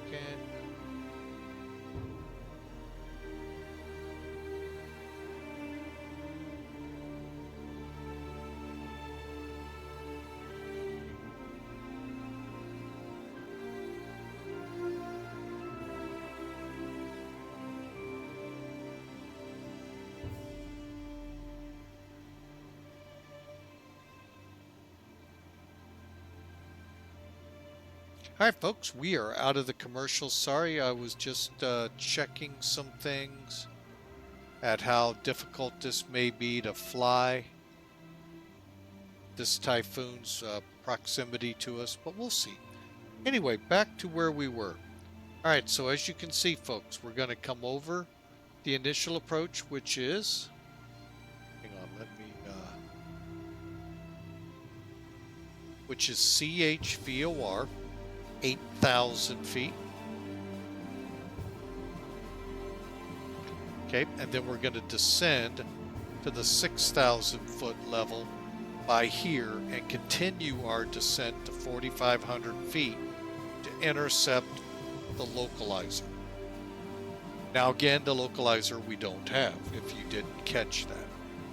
we're flying what I've pre-programmed in the by basically Spaceman's put himself in for a ticket.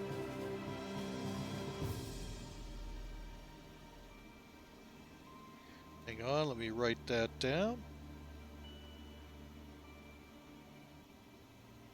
All right, and anyway, so we are going to be flying with what I've programmed into the FMC through SkyVector, because programming in default flight sim isn't easy, and it's a lot easier when you can get it formatted for you through SimBrief. Now, why do I say you like free stuff? Yes, sir, especially at someone else's bill. I get it. But anyway, so that's how we're going to fly this. Not really sure how the weather is going to work out for us yet, folks. Current conditions in the area.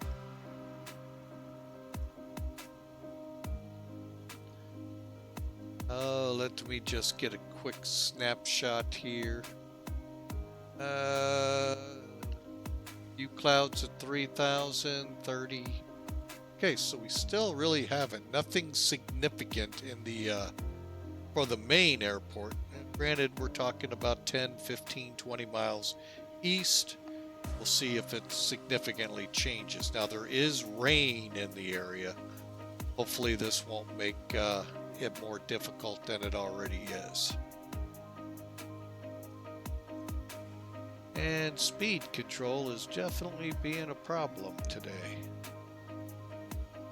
Some power in.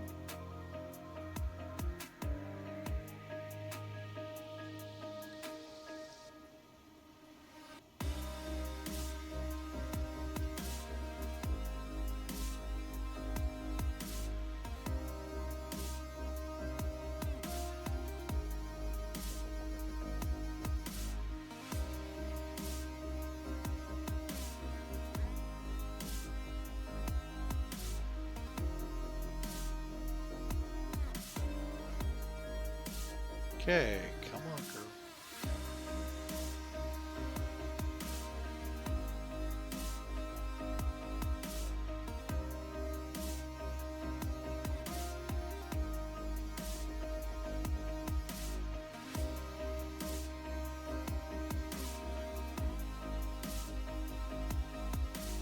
Okay, everything's looking good.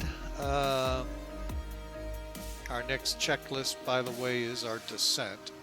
Not worried about that quite yet.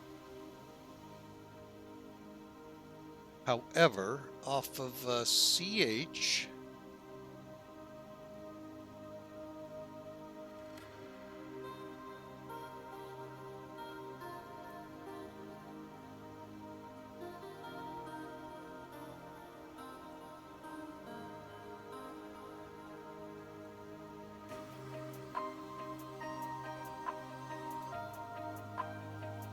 looking at about 100 miles. Elato's where I'm wanting to start my descent, or very close to it. All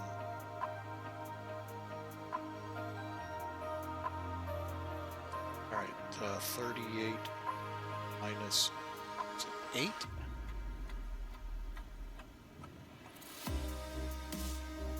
Oh, that's easy. 30 times 3 is 90. So 100 miles. So yeah, Elato will be just before Elato. So somewhere between Anpog and Elato, we will start our descent. See how this is looking on Sim Toolkit.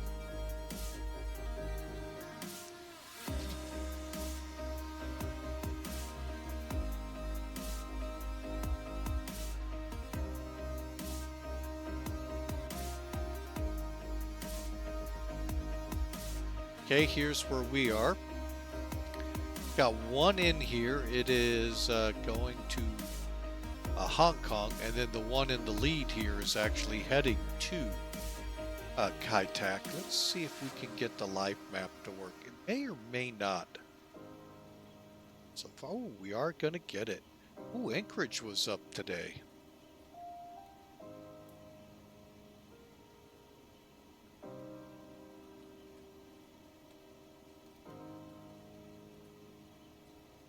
Some of you are probably wondering to yourselves, how did I trick the sim to allow me to set up a flight plan to an airport that doesn't exist? Basically, what I did, folks, is I set all of my fixes up as if Hong Kong Kai Tak existed. But the destination was Chaplacock, meaning I'm set to come down for the approach, but it still is like I'm just flying this elongated weird pattern to get in there. That's how I do it, folks.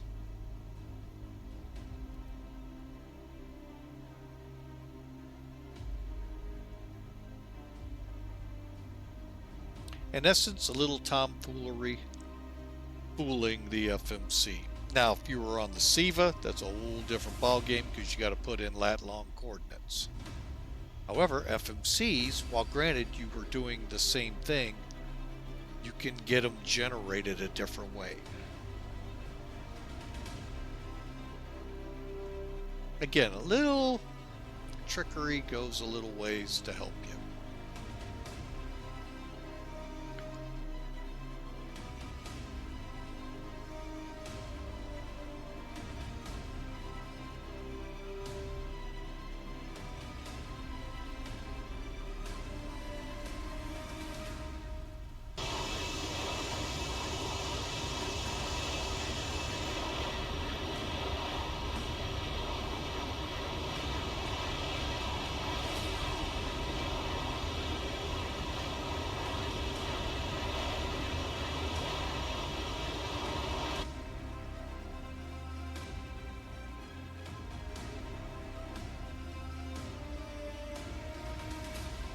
Out of curiosity, how's radar?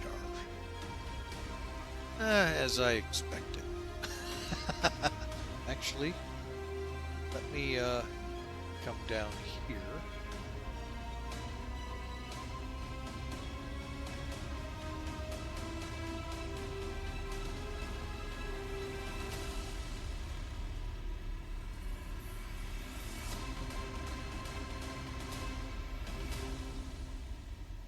Okay.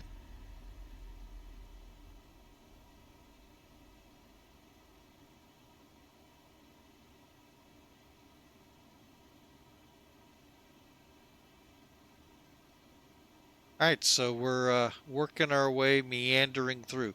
Another great video I watched many years ago, Secrets of Air Freight. Focused on an airline, now gone, Northwest Air Cargo. Well, one of the focus points. They followed a plane that worked the Far East up to Anchorage. Really interesting watching that part, but they also focused on FedEx, of course, UPS, again, of course, but if UPS focused on one flight, not like FedEx and the Super Hub.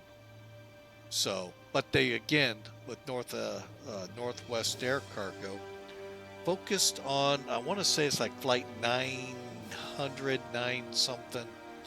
And basically it went from like Hong Kong to Tokyo. Then they focused on another flight but to here, and then eventually it ended up in Anchorage.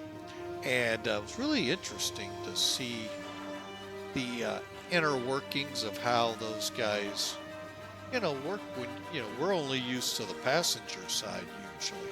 But to see how the real world cargo guys do it is sometimes pretty interesting.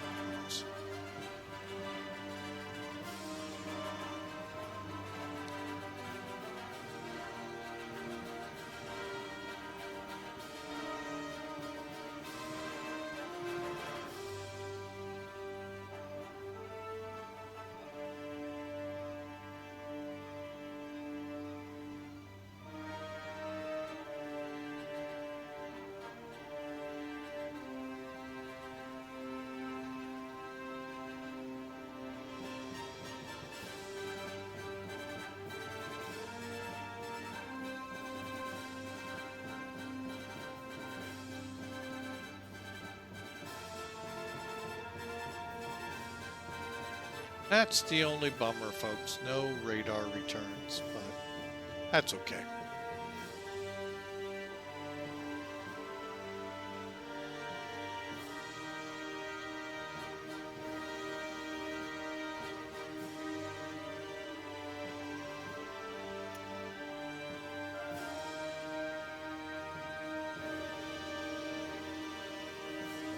And with the altitude, folks, and being in a tropical cyclone, I've turned the anti-ice on for safety, just in case.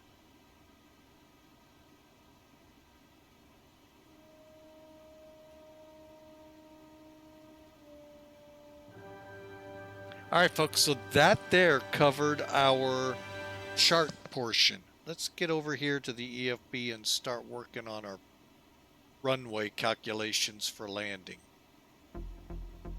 Okay, again, load sheet. Flaps 30 sounds good to me.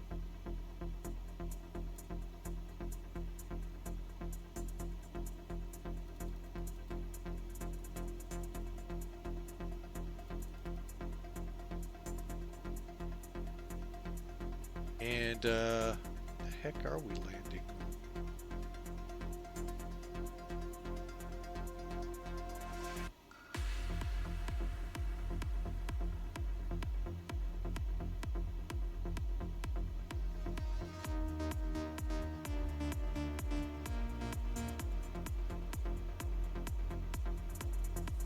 Okay, I am not finding how much usable runway. Oh, here we go. 33.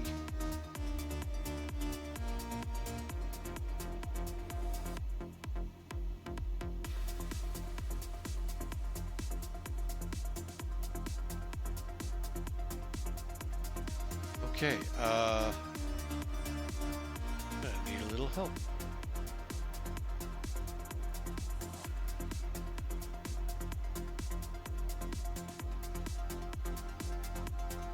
$94.90.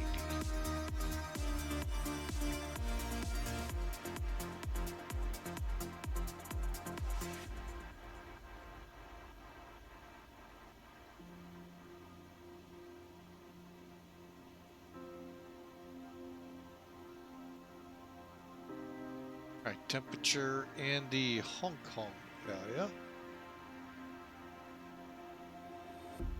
30 degrees. And we're looking at 996.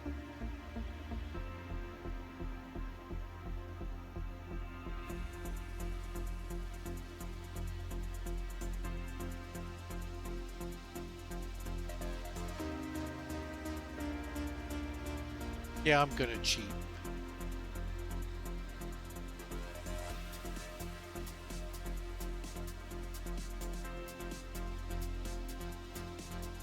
$29.41.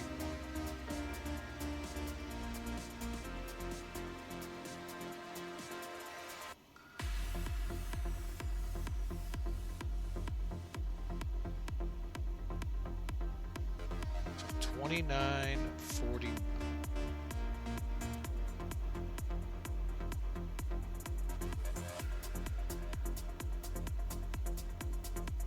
All right, winds currently.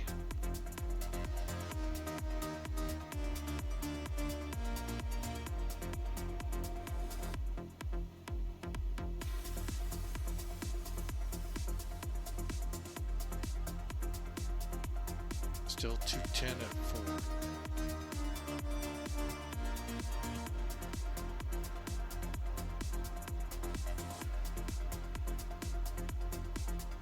Okay, so current conditions, there's our landing weight, which is below 630,000 pounds. Our CG is going to be 28 and 30 degrees flaps. Okay, there's our airport information. Actually, let me see if I need to put it slope. Nope, no slope. All right, damp, we'll go with 30 degrees Celsius, and here's what we got. All right, so that's going to lead us a landing speed of 133 VREF. Approach, let's plan it at 143. And we're going to be kind of slowed up there to make that turn so we come right off on the landing. Go ahead and set the speed bug. Auto brakes. Let's go medium. That's 3/4 of the way down the runway, roughly.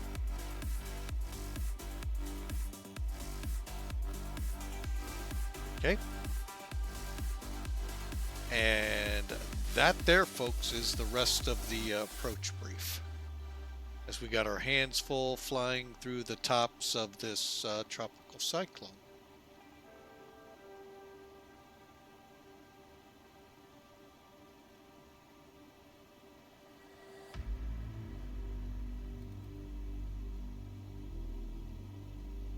As we approach Taiwan in the next 10 to 15 minutes. Now, it looks like the majority of this is still at sea, getting ready to head into places like IGMON and Shantou. So that's Xiamen, and folks, that's a cargo port. Zulu, Sam, Sierra Alpha Mike, yeah. Singapore, I used to fly some flights when I was with their virtual airline into there.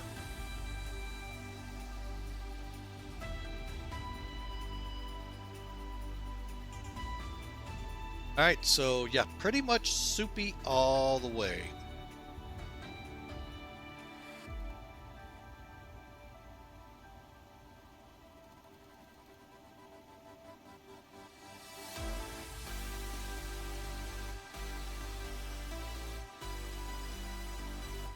With that, folks, I'll be right back after the ad break.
Alright folks, I'm back with you. Just a couple of chores I got done around the house real quick.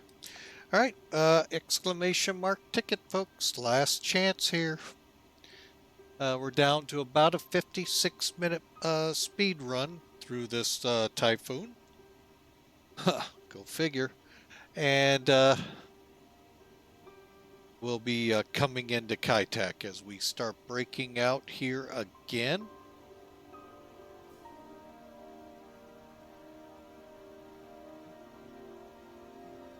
Like I said, I'm always kind of curious how simulators put forth the weather. I get it, they can't overdo it, make it look more accurate, because some systems just can't handle it, folks. Likewise, though, they've got to put something out there to represent it, and I think X-Plane's done a really good job of that balance. And man, I feel like I'm flying a 727 having to manage speed here all the time. Not sure what I set up wrong. Oh well, but anyway, like I was saying, so I understand that balance, folks, and believe me, I used to have an underpowered machine for many of the flight simulations I flew, and like I said, most people complained about FSX. Once I got a system that could handle the graphic load on it, what a sim it was. So, and folks, I am going to take a quick, about a 5-10 minute break, help my daughter get the granddaughter. I think that's what she's starting to do, get her set up to take her home. And I will be back.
Alright, folks, I'm back. Sorry for that.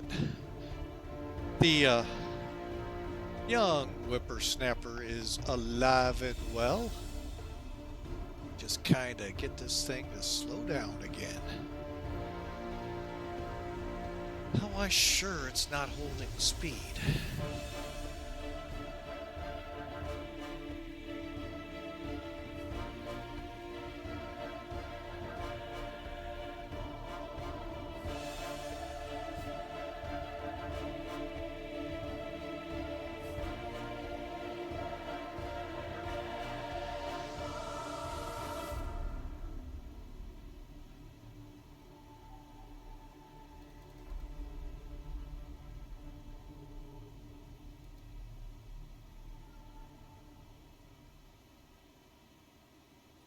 I don't know if it has something to do with the typhoon.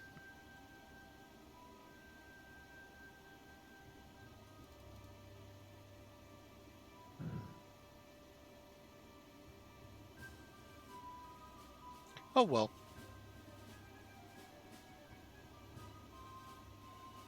Alright, so we are on our way, folks. We are getting to the main portion of this storm, folks. And again, we're getting actually really kind of close to top of descent. I'm going to start us down around, like I said, Aleto, which will be southwestern side of the eye, pushing out from the core of the storm. And hopefully getting into some better weather. Otherwise, I might just shoot 3-1. Just for safety.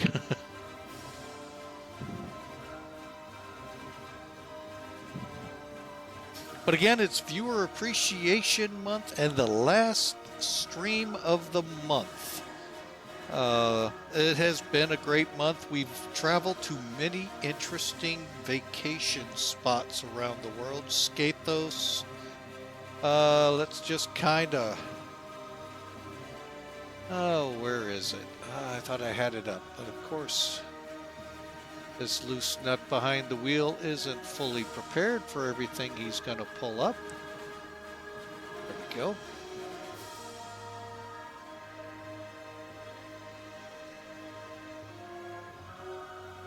Alright, so this month, we've gone from places like, well, Philadelphia down to Florida, Sarasota to be exact. Washington, Chicago to Washington, which was an interesting two-stream event since an unplanned engine fire occurred. And we had to emergency land. We went from Liege to Barcelona. We did St. Martin to St. Bart's. We thought we could try to make an approach at Saba Island in the caravan and opted to come back to St. Martin. That's a short runway, folks. Highly recommended. There, from St. Martin to St. Bart's to Saba and back, folks, it's all about a 20-mile leg, but in a caravan it takes about a half hour or so to get to it. Then Louisville up to Newark to the Big Apple. Then we had a fun one, El Alto, the highest international airport in the world.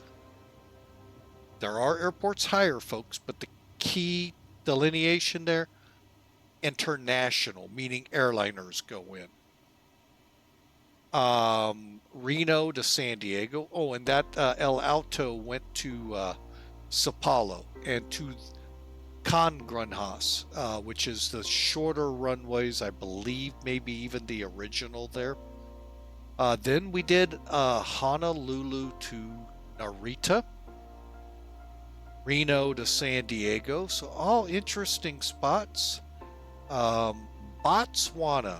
Now, a lot of people would have never thought of that as a vacation place, but it's where a lot of people go for safaris. I didn't know that at the time. In my looking for places, Botswana came up and we headed down to the Cape of Good Hope. Cape Town, South Africa. Corfu to Salzburg, folks, that's a gorgeous. If the scenery in X-Plane does it even just 10 or 20% justice, I want to see that place. Brisbane up to Cairns, over there down under. And Lisbon, like we did yesterday, over to Madeiras. And today we're wrapping it up into Kai Tak, and wouldn't you know, they threw a typhoon on us as well. What a way to wrap it up. So we are over Taiwan at this time, folks. And yeah, this is the meat and potatoes of the storm right here. So can't wait to see what it throws at us, other than the fact I can't seem to maintain my speed.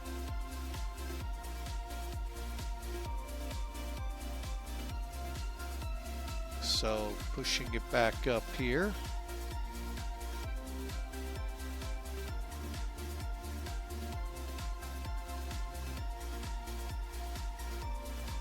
All right, folks, so there we go. The speed's recovering.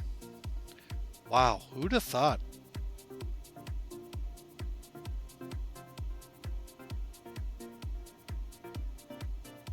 Let me just pop over to my fuel panel. Pressurization looks good. Okay.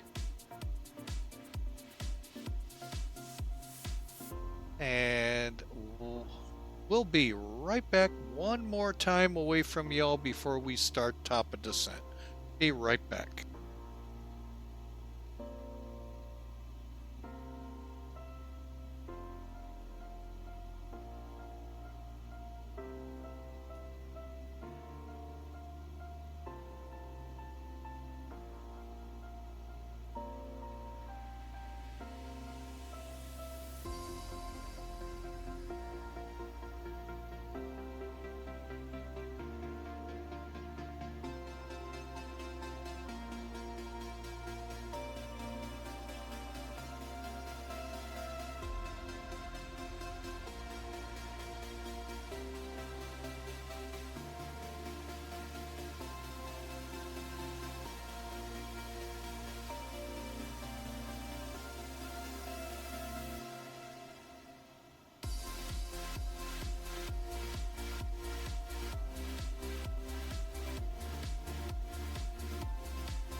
I was being called by the junior co-pilot, so.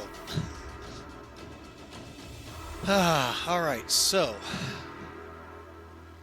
Give you an idea what this looks like, folks. Bear with me 1 second. Wrong one.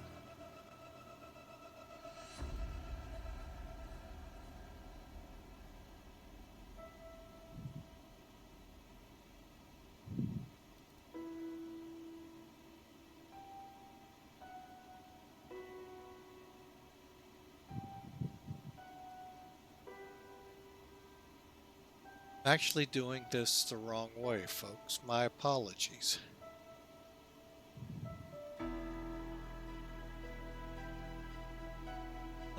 Let's do it the one way that'll definitely work. Alright.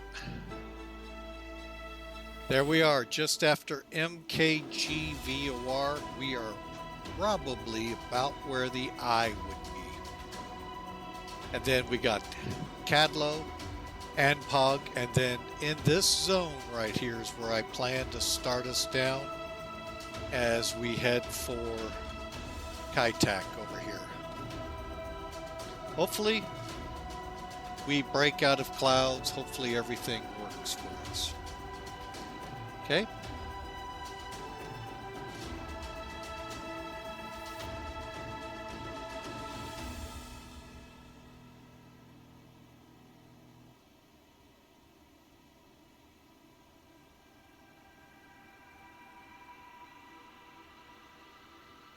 Just a little further to go, folks. And we get to find out who gets the gift card. And we're starting to pick up lightning.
One thing that would have been interesting with this storm, folks, knowing how high the tops are.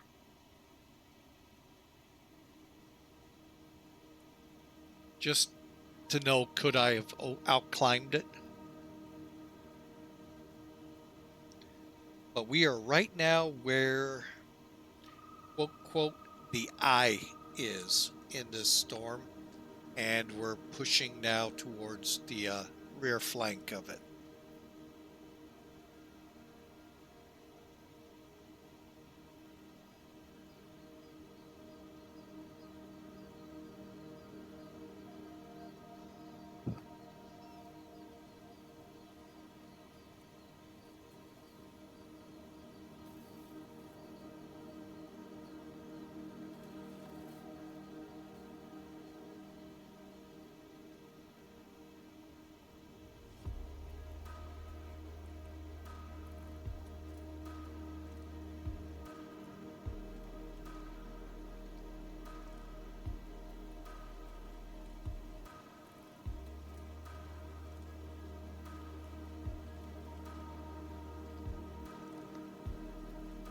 Have it on altitude? I sure do.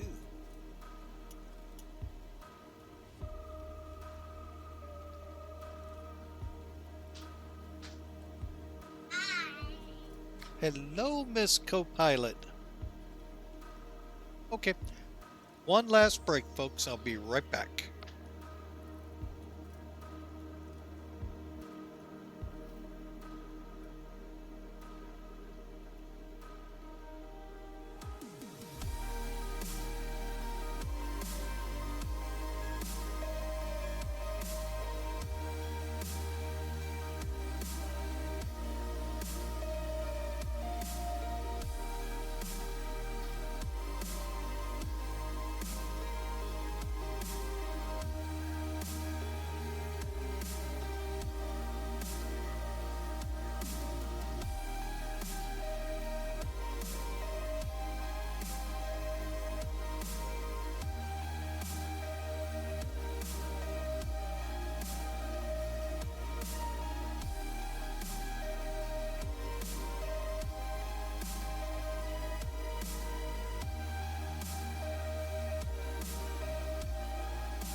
Alright folks, like I said, that should be the last. The co-pilot has left the house. And I need to push up just about full power right now to get our speed back.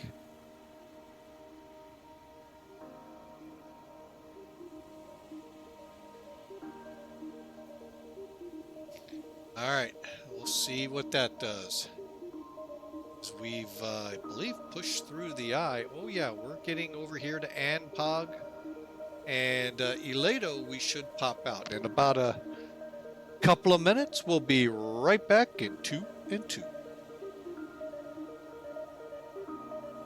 Folks that can hear me now as we continue on, I am going to go ahead and put in our numbers for descent. Let me first check. Okay, we're good there.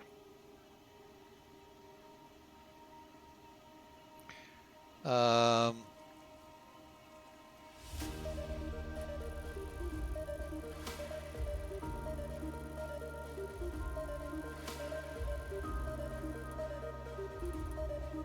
to come on down to 8,000. And folks, the reason you can still hear me and the rest can't, you subscribed to the channel.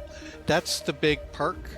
Ad-free viewing. You don't have the 4 ads running right now at about 2 minutes. So thank you. It's with your monthly subscription money that we're able to get aircraft like Felis here and the Tollus A319-320 Neo, the 727, the Atlanta and Philadelphia scenery you've seen. So thank you. But really just amazed at the support we get here at Flying with Mike. Again, thank you so much. We're coming out of the break slowly. My computer's back, my laptop, and which, by the way, is not tied to my Twitch account, so it's running as if it was just somebody popping in. And my little note here on my screen is saying we are out of the break. Welcome back, folks. We are very close to top of descent. I've programmed it. We're ready. And we're passing Anpog right now. Let me show you real quick. And then just before Elato, I plan to begin our descent. And hopefully, fingers crossed, everyone, that we come down and we're able to shoot this approach.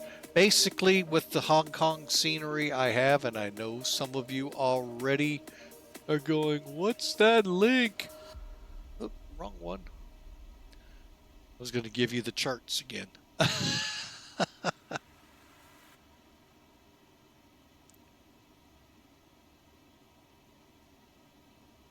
Did I copy it?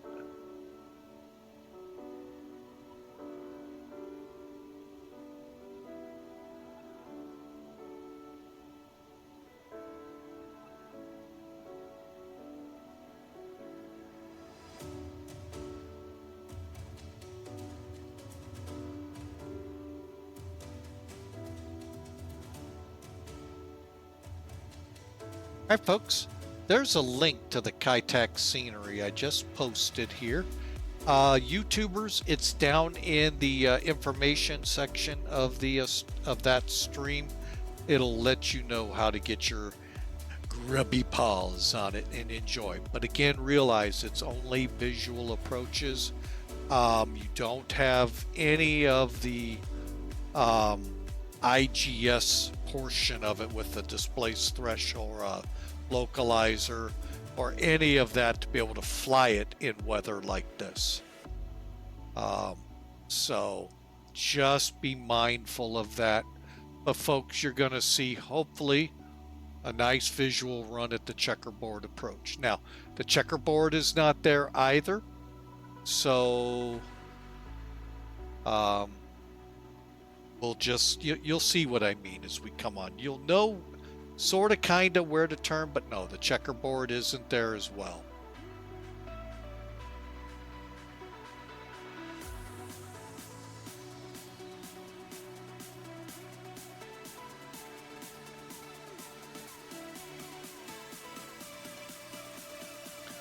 All right, and let me go ahead and pull sim toolkit back down.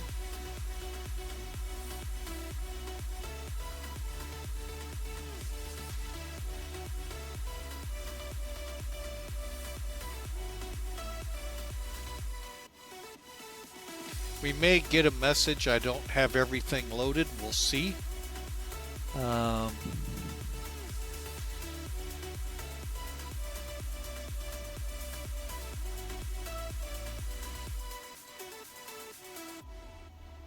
All right, we are about, I'm going to go ahead.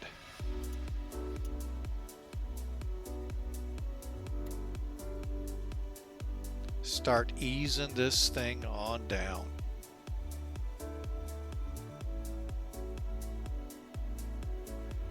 As we're crossing Aleto, folks. On the Alpha 1 airway headed to the CHNDB. And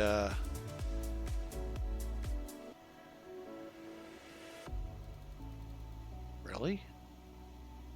92? We may, really? Oh boy. I may hold this up at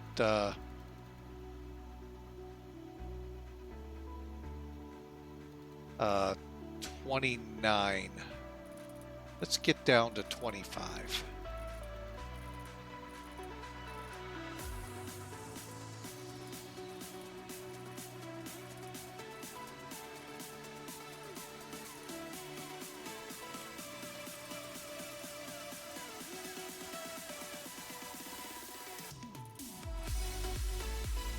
Misread my chart, folks. I thought we had 100 miles from Aledo to CH. No, it's Magog to CH. So we got a little room. We're going to just take it nice and easy down. And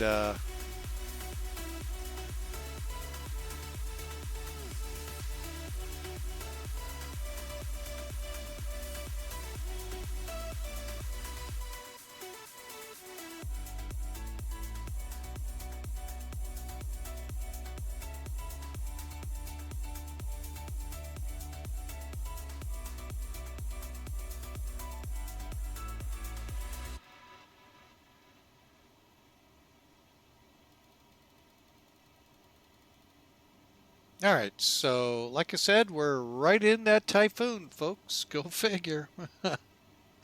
Oh, 2 flights, 2 typhoons in the Hong Kong, Tokyo area. Something's not right there. All right, so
all right, after Aledo, we should be out of a lot of the pretty heavy stuff here. We'll see.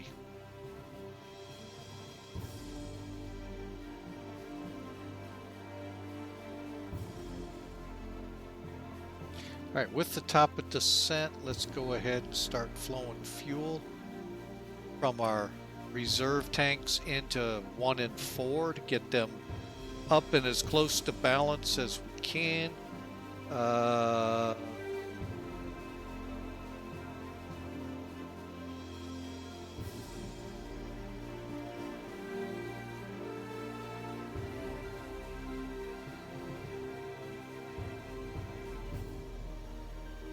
Set the pressure right now to 28. I think I'm going to hold this actually to 28. And then at PIGOK.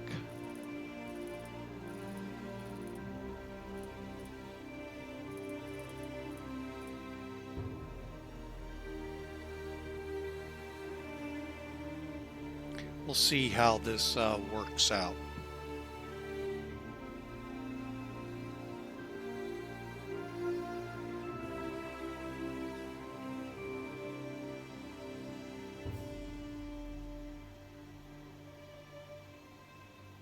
Yeah, the nice thing, it looks like we are popping out.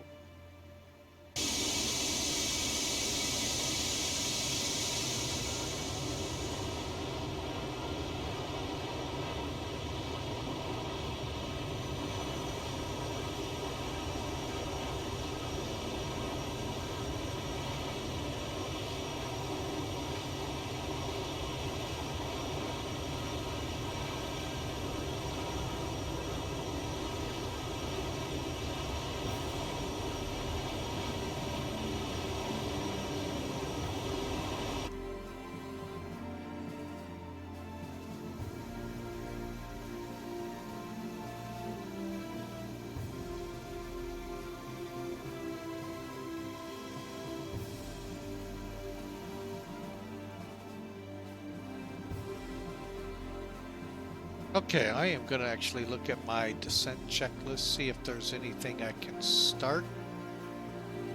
All right, let's get a latest, greatest. All right, 996, they're still variable.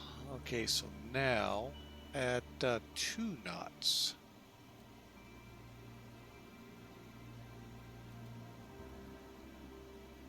(996). Okay.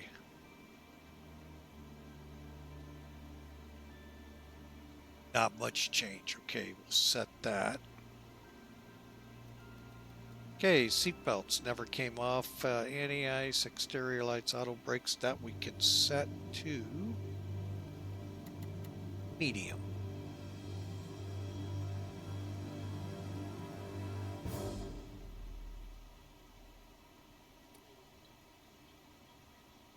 Seatbelt sign. However, we always recommend to keep your seatbelt fastened on your seatbelt. In a few moments, the flight attendants will be back around the cabin to offer you hot or cold drinks, as well as a right meal.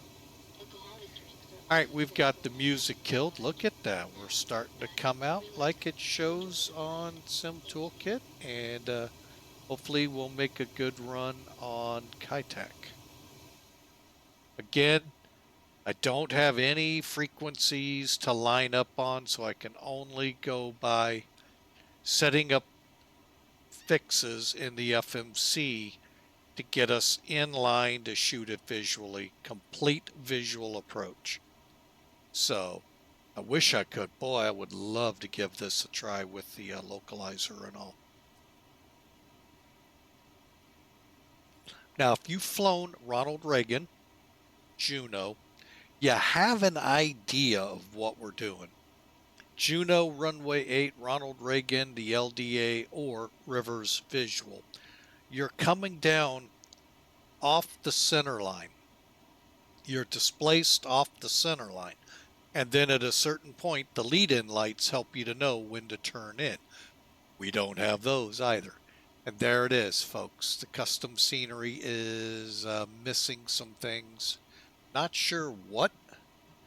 And again, it could very well be I don't have whatever the equivalent of the scenery config file lined up right.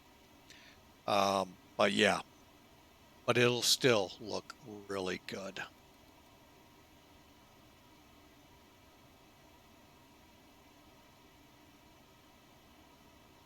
All right, we're going to come off Mach up here.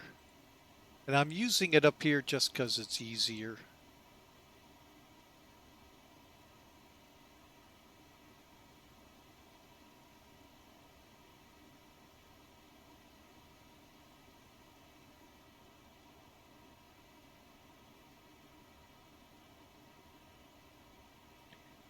And you know what? I did not look at was my minimums?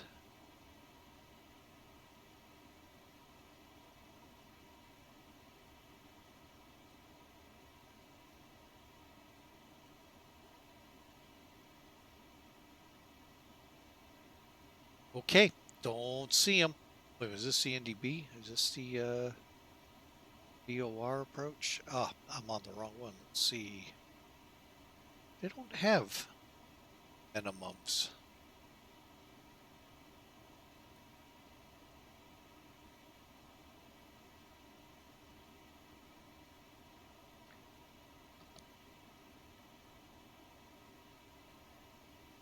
Oh, sorry, I didn't want to cough in your ears. I'm looking for minimums. I'm not seeing them.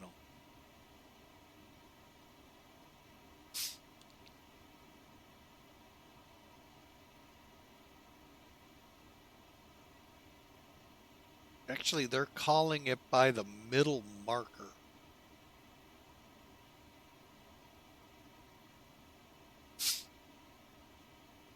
So,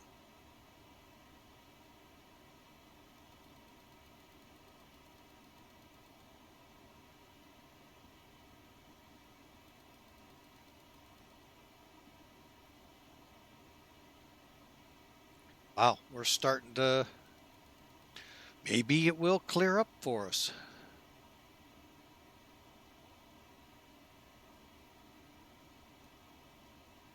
I don't know why it's not holding speed.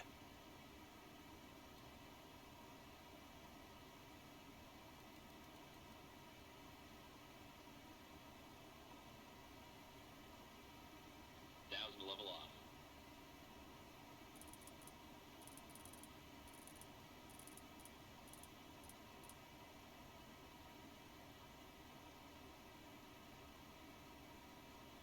Did I like forget to set something or?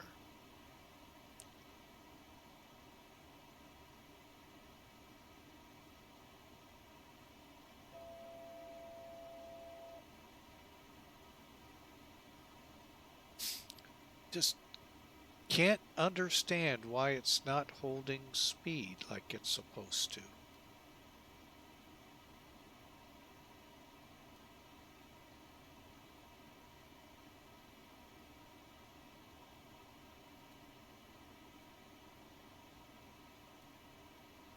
All right, and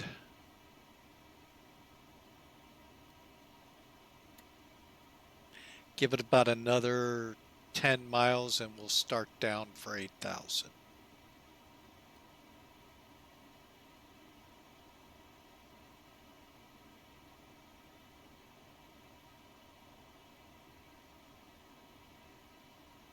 Hang on, I am gonna.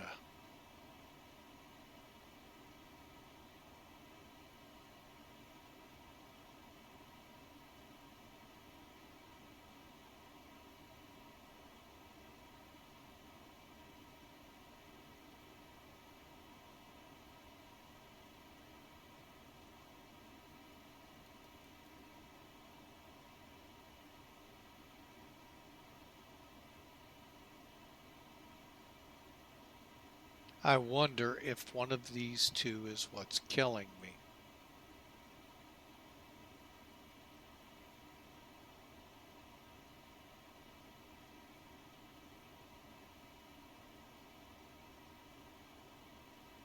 Okay, I have some questions for some people. I will have to reach out to them after the flight. Looks like I've been set up to do that.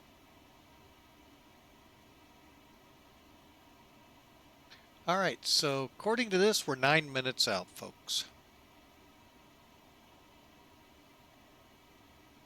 And YouTubers, I am remiss in not getting information out about the video that was released late last night. Sorry about that. We'll get that here as soon as we get on the ground, get this awarded, get this after this stream shuts down, and then we'll get this one uploading.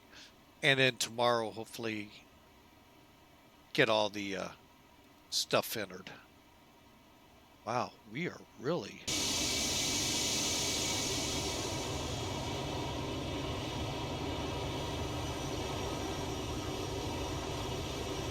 So yeah, we are coming out of this typhoon really quick here, folks. All right, I'm hoping that gives us the IGS approach.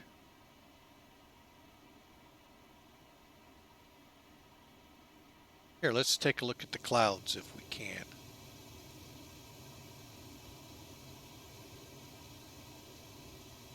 Look at, I mean, they have worked so hard on them. I can't wait to get 6 loaded up in here.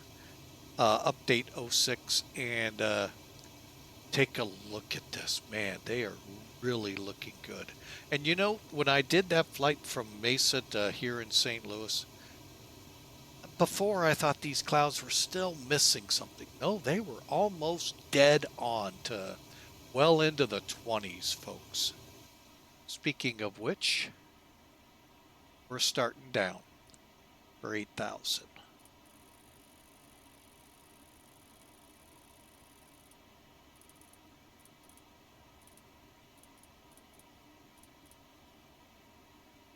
Okay, we'll go to VS.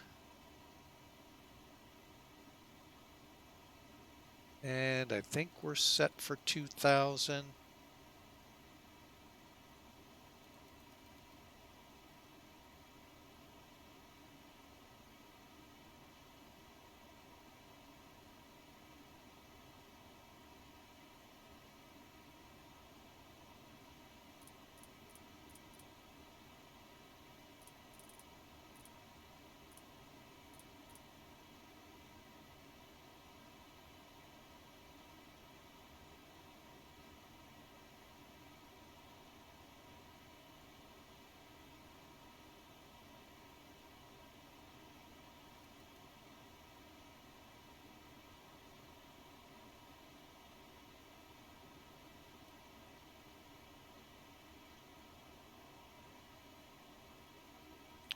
All right, we're gonna start pulling the throttles back. Okay, we're 60 roughly out of CH, which is the initial, folks. And we'll begin our approach into Kitech.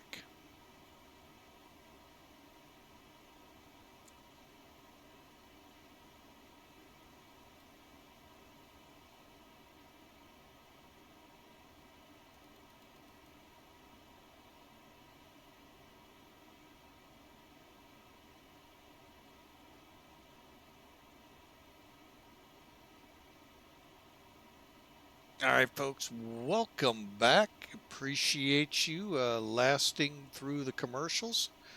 I'm trying to find out when I can hold them. I was supposed to get a warning, and I want to do this because I'm scared it's going to happen when we start the approach. And I don't want commercials to run then. Okay, there it is. Okay, so anyway, folks, we are now through 23,000, descending to 8,000 by CH 50 miles out. That is our initial point. Then we're going to descend to 4,500 to make the turn to head to the checkerboard. Not going to see a checkerboard. I really wish we could find a scenery with it. At least gives us that to aim at, and then we can turn for the runway.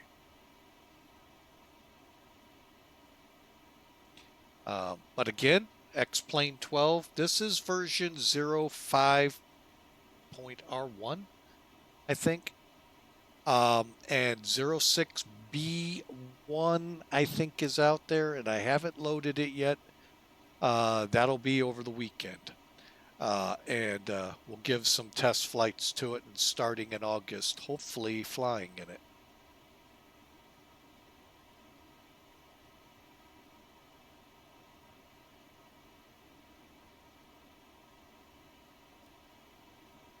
Okay, I do know.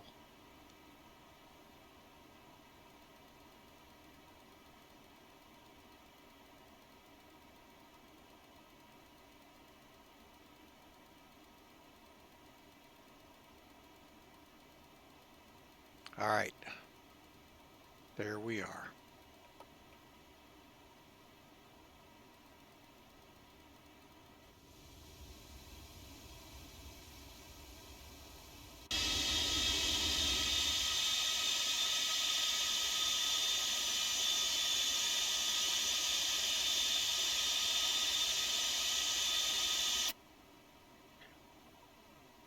just amazing, folks. Just amazing how flight simming has evolved these 20 plus years I've been in it.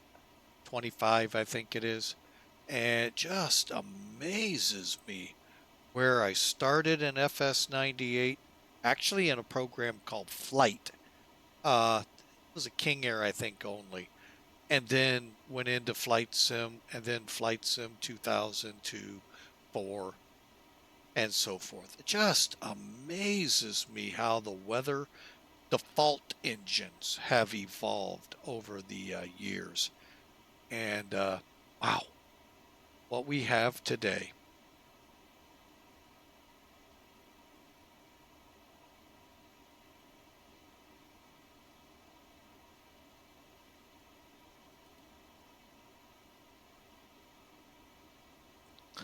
So,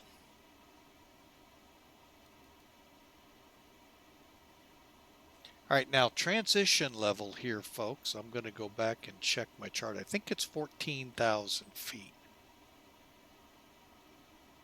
I'm sorry. I hate level and altitude. Let's just do it at 11,000. And we'll set for 996 if memory serves. 2030Z. Okay, so just updated. We are at, 996. Still variable at 3. Few pesky clouds at 3,000. No significant weather reported. Now that's at Chaplicok. They don't have any weather stations for Kaitak because Kaitak no longer exists. So we'll just have to pull from that and hope 20 to 30 miles east it's not worse.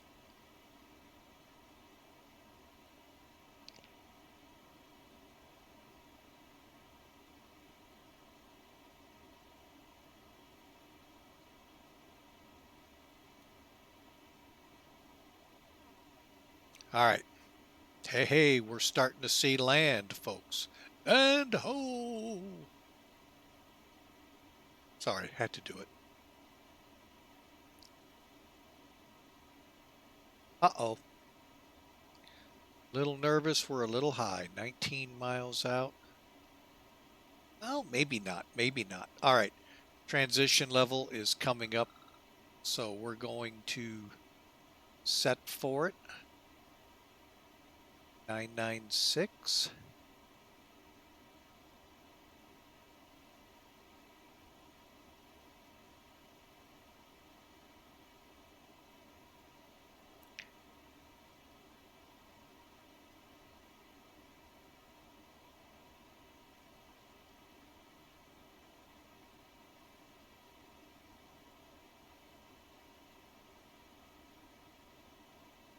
Okay. We actually had traffic, if you didn't see that, folks, coming out from somewhere. All right, let's go ahead, slow this beastie down.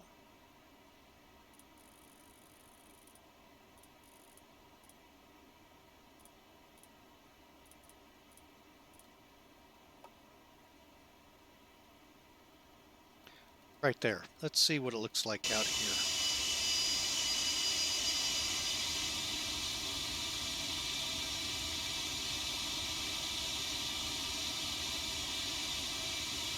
There's our airport, by the way, folks. So right now, I think we might be able to shoot it. And we are just not slowing. Oh, we'll help it out a little. Let's go for 6,000.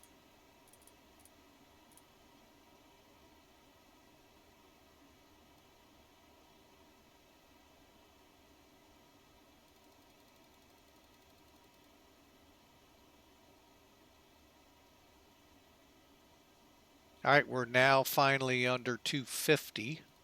Let's get those lights all lit up.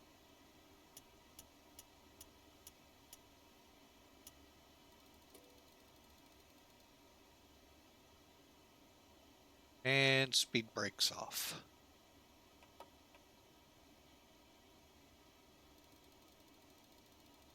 Okay. Continue on down.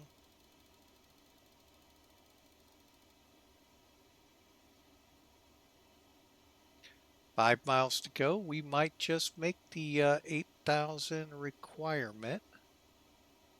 We'll just go ahead and continue because we got to be at 6,007 miles west of CH and then begin our assault on Kaitak.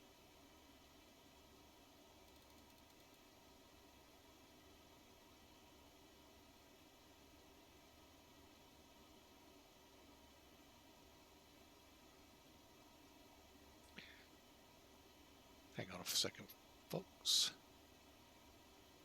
Kaitak traffic, Clipper 2-1 heavy, crossing CHVOR 8,000, initial for the IGS 13.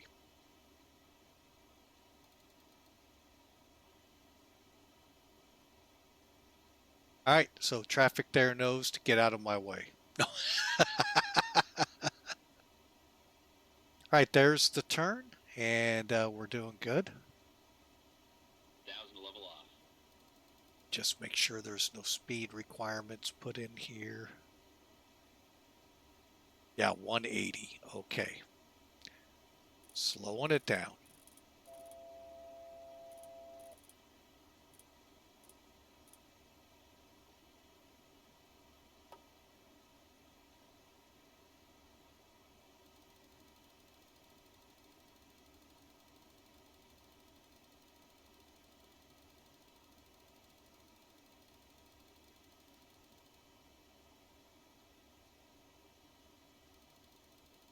Five miles to our turn, and I hope to start deploying flaps here soon.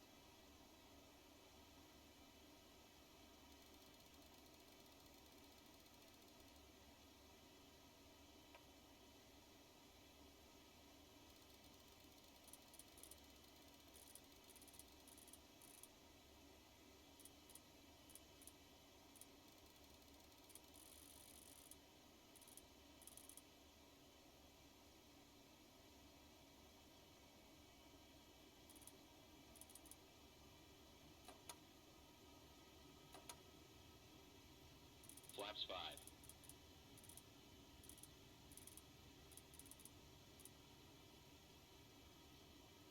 Gear down. Go ahead and start using what we can to start slowing the beastie down, folks. Headed down to 4,500 now.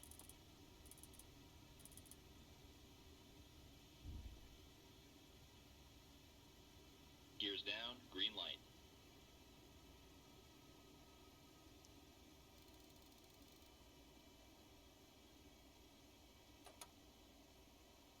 Flaps 10. There's the new Hong Kong airport right over here, folks.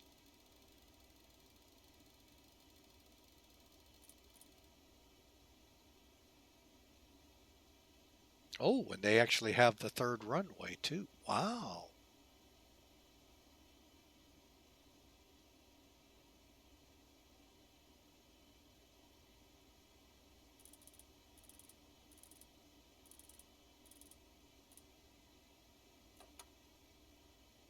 Flaps 20.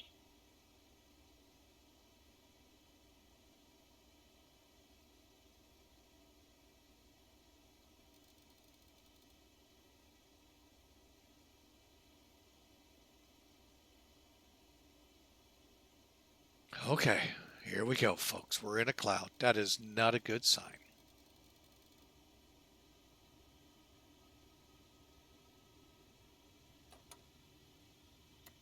Flaps 25.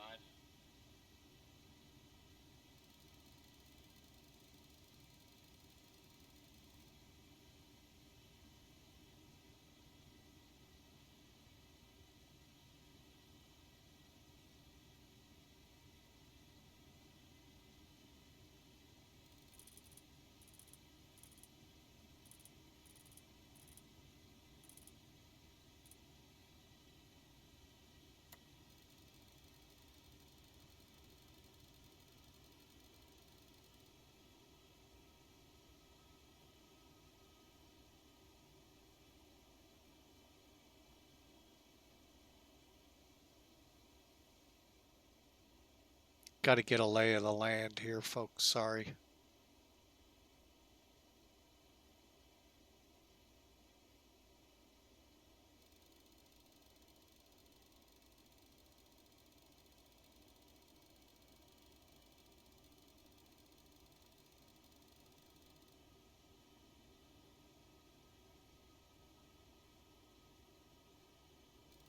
Okay.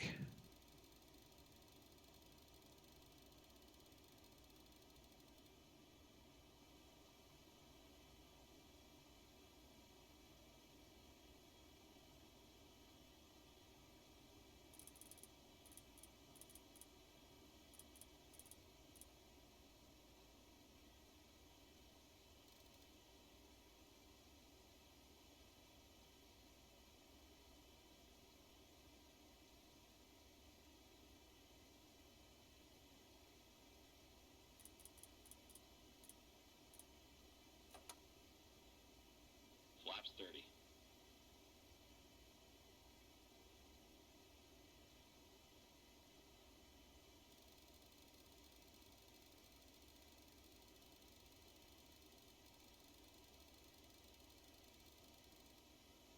I think we have to get over that ridge, so I want to make sure we clear it.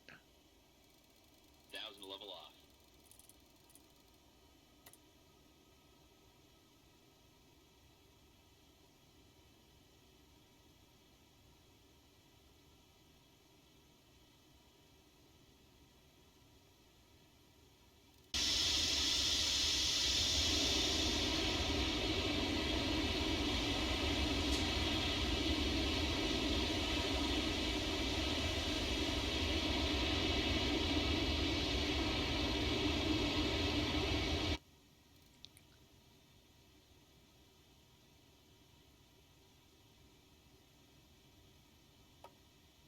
Terrain.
All right, I think there's the airport.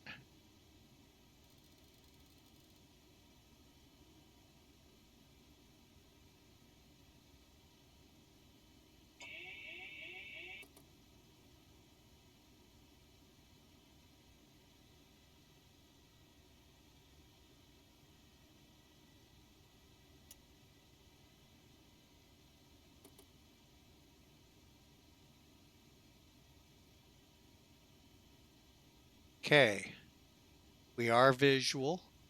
Now, the checkerboard, folks, if you haven't figured it out, is, I believe, right about there or in this area right here. And as you shoot the approach, start slowing up. Flaps are full, speed brakes armed, gear down, flaps, gears green.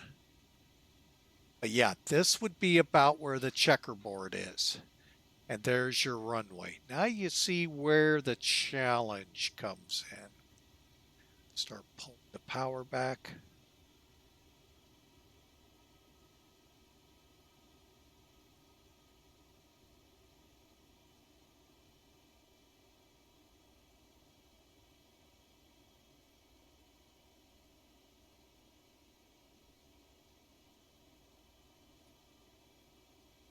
Terrain. Pull up.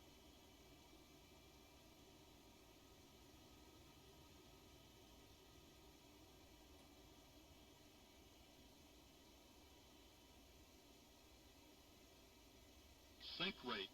1,000. Sink rate. Sink rate. Sink rate.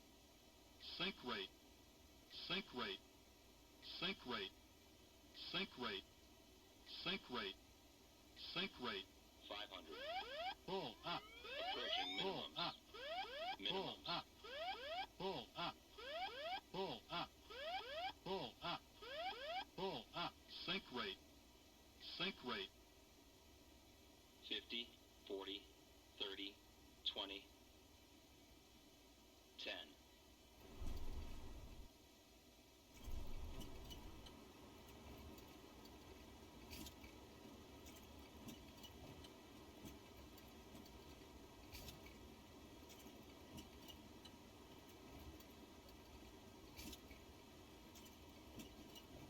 Auto brake off.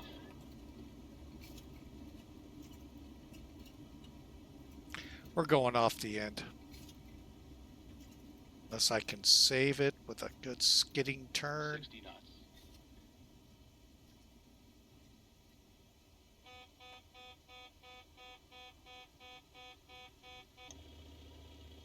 Into the water we went.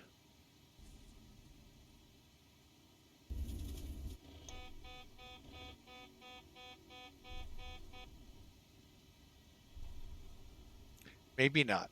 Okay, I think we did. For some reason, I could not get the reverse thrust to pull again.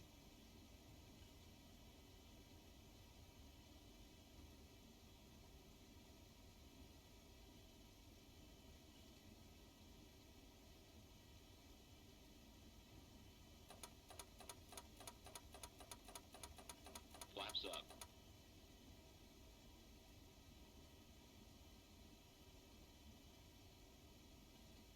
Check reverse.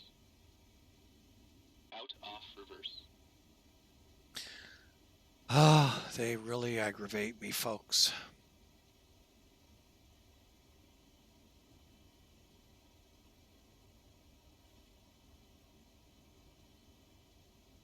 We'll look at it. I'm pretty sure I think we went off.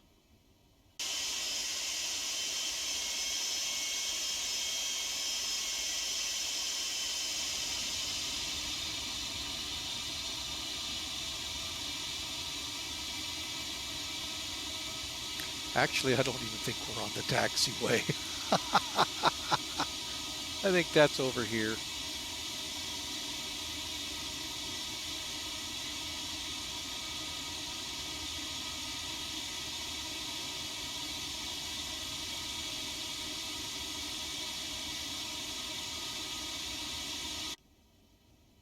All right, let me get over here, crank up the APU.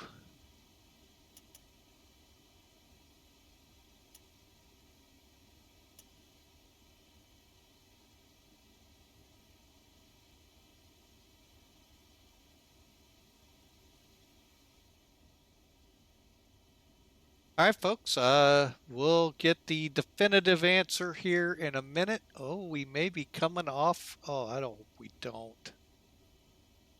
I really hope we don't. I think we will.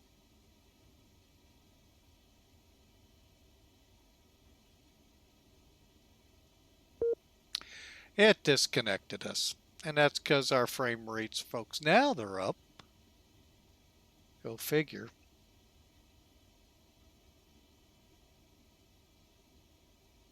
It may not let us. Whoa. What happened to it? Oh, wow.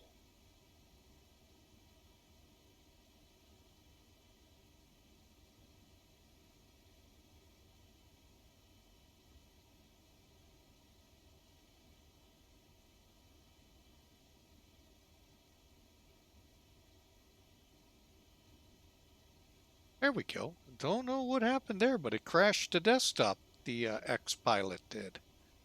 All right, so flight director's off. I think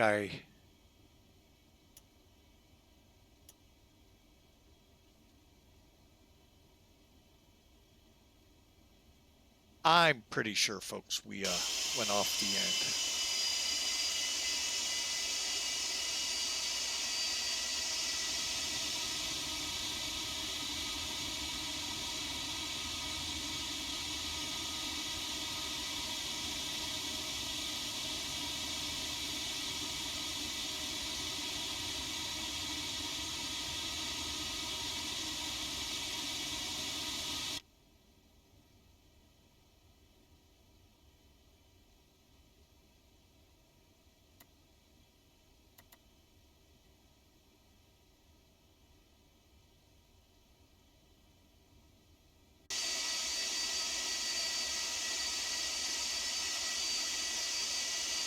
All right, let's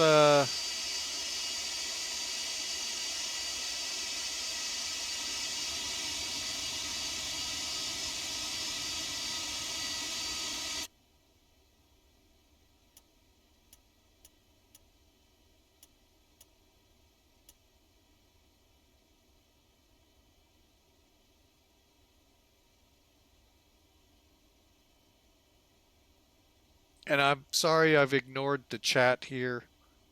I didn't want to even look out of the plane yet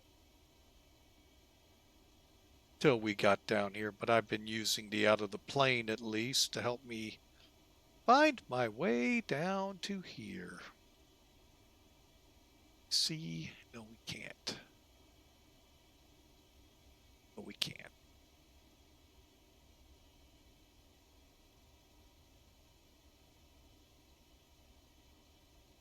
All right, folks. So yeah, give us about a few minutes once we're in the gate. We'll do hopefully it'll let us replay. And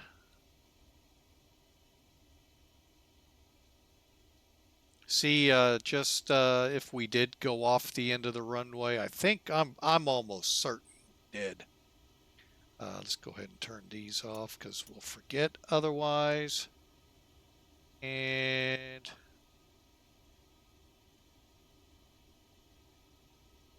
but I really do hate that when the reverse thrust won't deploy.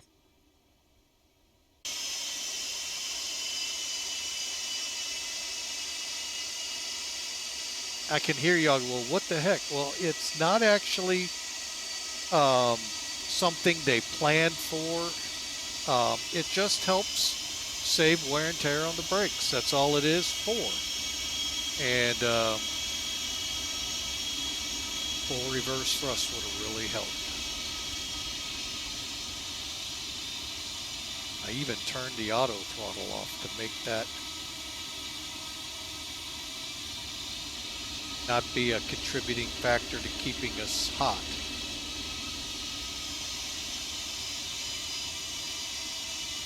And don't expect the jetways to work here either, folks. Would be cool, but they don't.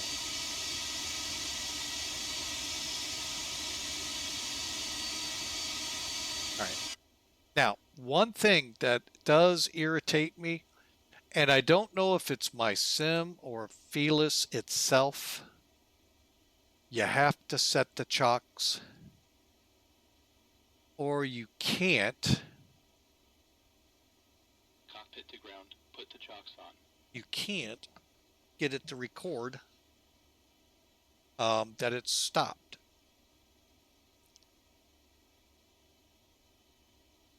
Chocks are on. All right, now we can close out.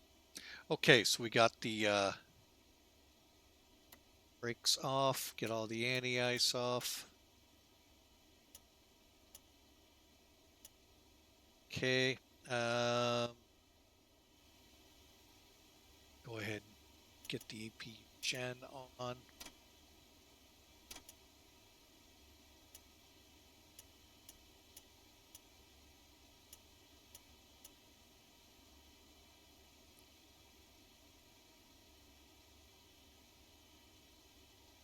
Close the valves.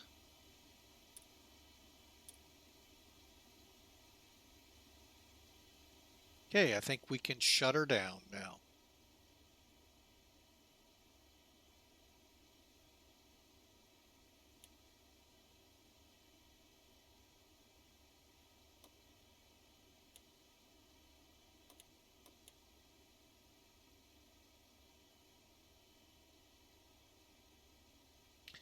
Hang on, folks. This thing, oh, sometimes the way my mouse and the sim react irritates me. Okay, there we go.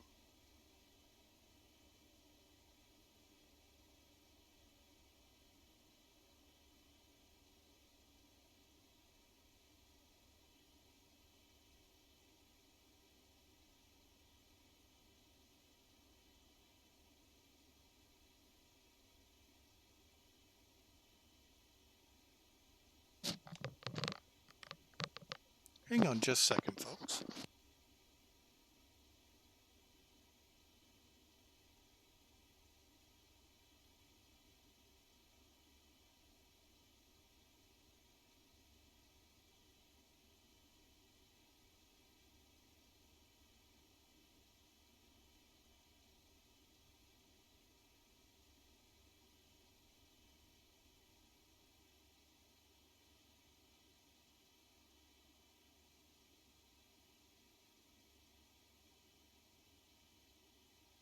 Sorry about that, folks.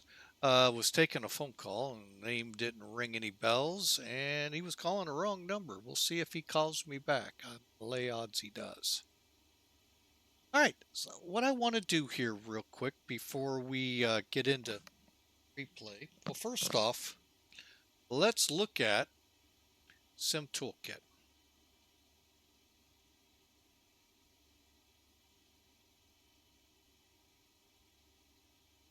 Oh, come on.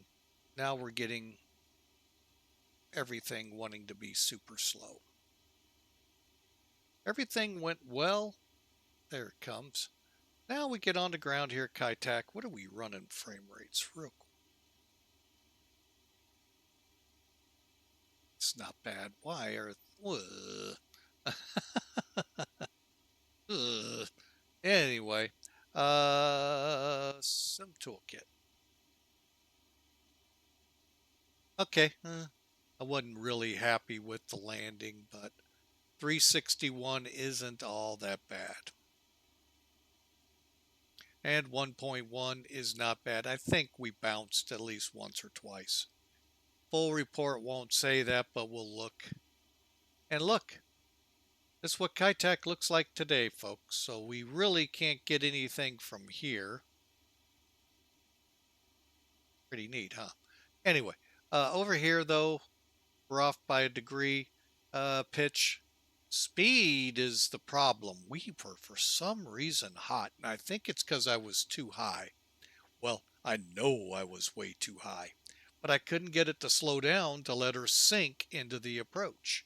So that's on the loose nut behind the wheel. So that was our landing brief. And let's do it. Before we roll things backwards, I am going to, hang on just a second.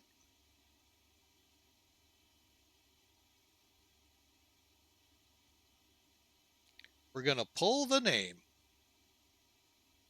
Let me see who's all in here to start with.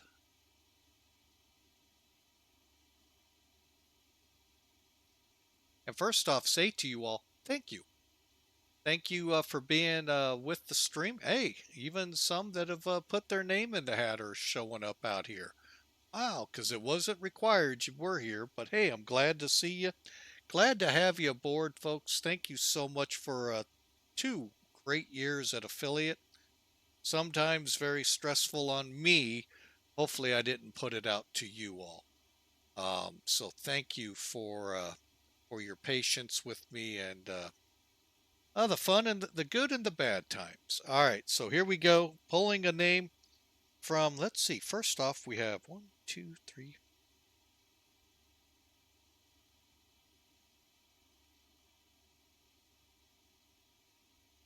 We have 21 entries. And I will be right back. I'm going to get the CEO to pull the name out and let you know who won the gift cards. Stand by.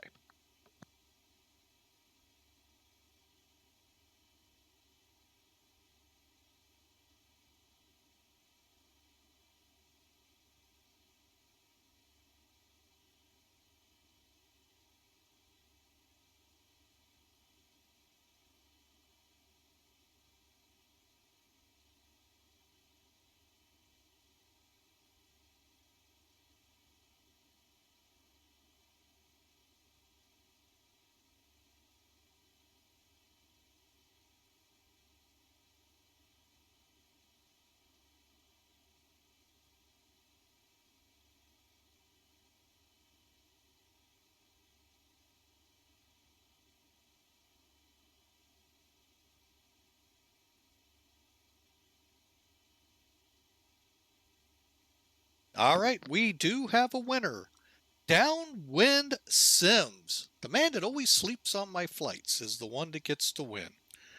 Well, congratulations, Downwind. We will get a hold of you and get that $50 gift card from Amazon over to you. So, woohoo, we actually got to do it this year. Oh, man. So, and he actually had a couple of entries as well. So, some of you that were in here several times, yeah, he was one of those. So, wow, let me go back and wake him up in the back. But Downwind Sim wins the $50 gift card.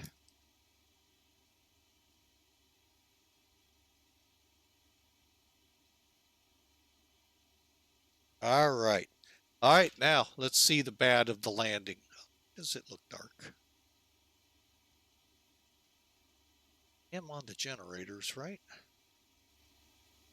All right, yeah, I am. Okay, here we go, folks. First thing I'm going to do is remove the chocks. We're on the parking brake. I want to see just if we indeed ran off. We should have. You like that sliding in, though? That would be Sim Caesar 100%, doing a nice sliding stop like that. You know, I could have parallel parked it. That would have just made it even better. All right, so here we go, folks. Will it let me or will it not? Of course, I forgot to come off VATSIM.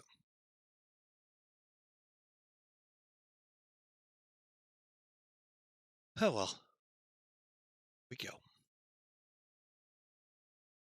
Uh-oh. Oh, are you really gonna do this to us? Darn it.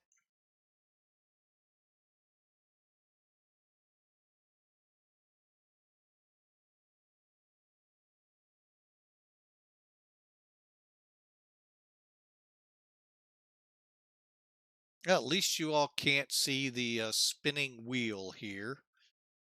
Ah, that's just aggravating. I wanted to see this, but Downwind Sim is the winner. Thank you, folks, for flying with Mike these 3 years, 2 of which were affiliate status. Really is a pleasure. And come August, I don't know when we'll start back up again in August. I haven't looked that far into the calendar, but I'm just going to go ahead, put the we'll just do this, and if it comes back, we'll be back. But in case it goes dark, wait. Oh, that's gonna crash the desktop. All right. Well, anyway, that happens sometimes with the replay here. Like I said, we're still technically general release, but on occasion it does do this. I'm not even in the beta for 06, so we'll get that going. Maybe that'll cure this. So, but folks, thank you so much for the your time. Some of these streams, I try to keep them to the 3-hour limit. This one went 5. But hopefully you enjoyed that Dukes of Hazzard style stop at the end.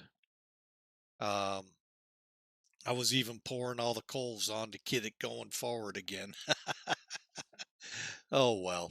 So, folks, I hope you all have a great day. Thank you for flying with Mike again. 3 years. Actually, our 3-year anniversary is about 2 months away. And who knows, maybe we'll do something special then, too. So, folks, enjoy the rest of your Thursday. Those of you lucky enough, it may even be Friday already. God bless you all, and we'll see you next month.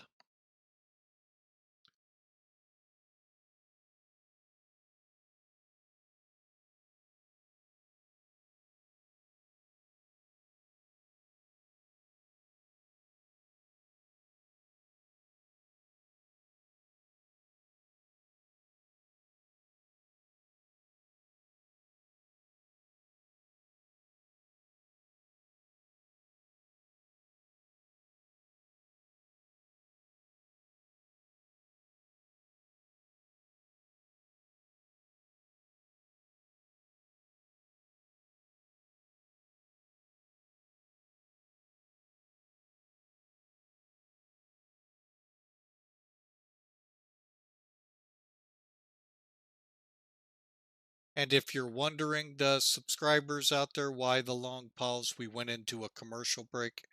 We'll give it another minute and a couple of seconds, and we'll get things wrapped up. I'm actually looking for a victim, a stream to possibly raid to.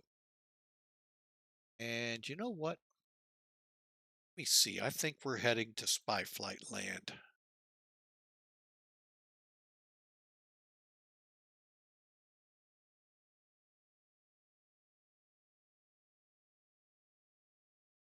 Oh yeah, I think everyone will enjoy this. All right, folks, we're back out of the break. That's why we haven't kicked any music off. Hope again you have a it's Friday Eve for most, but some of you, you're lucky enough to be into Friday already. Hey, God bless you all. Thank you for being a part of Flying with Mike, and we'll be chatting with you, like I said, next month.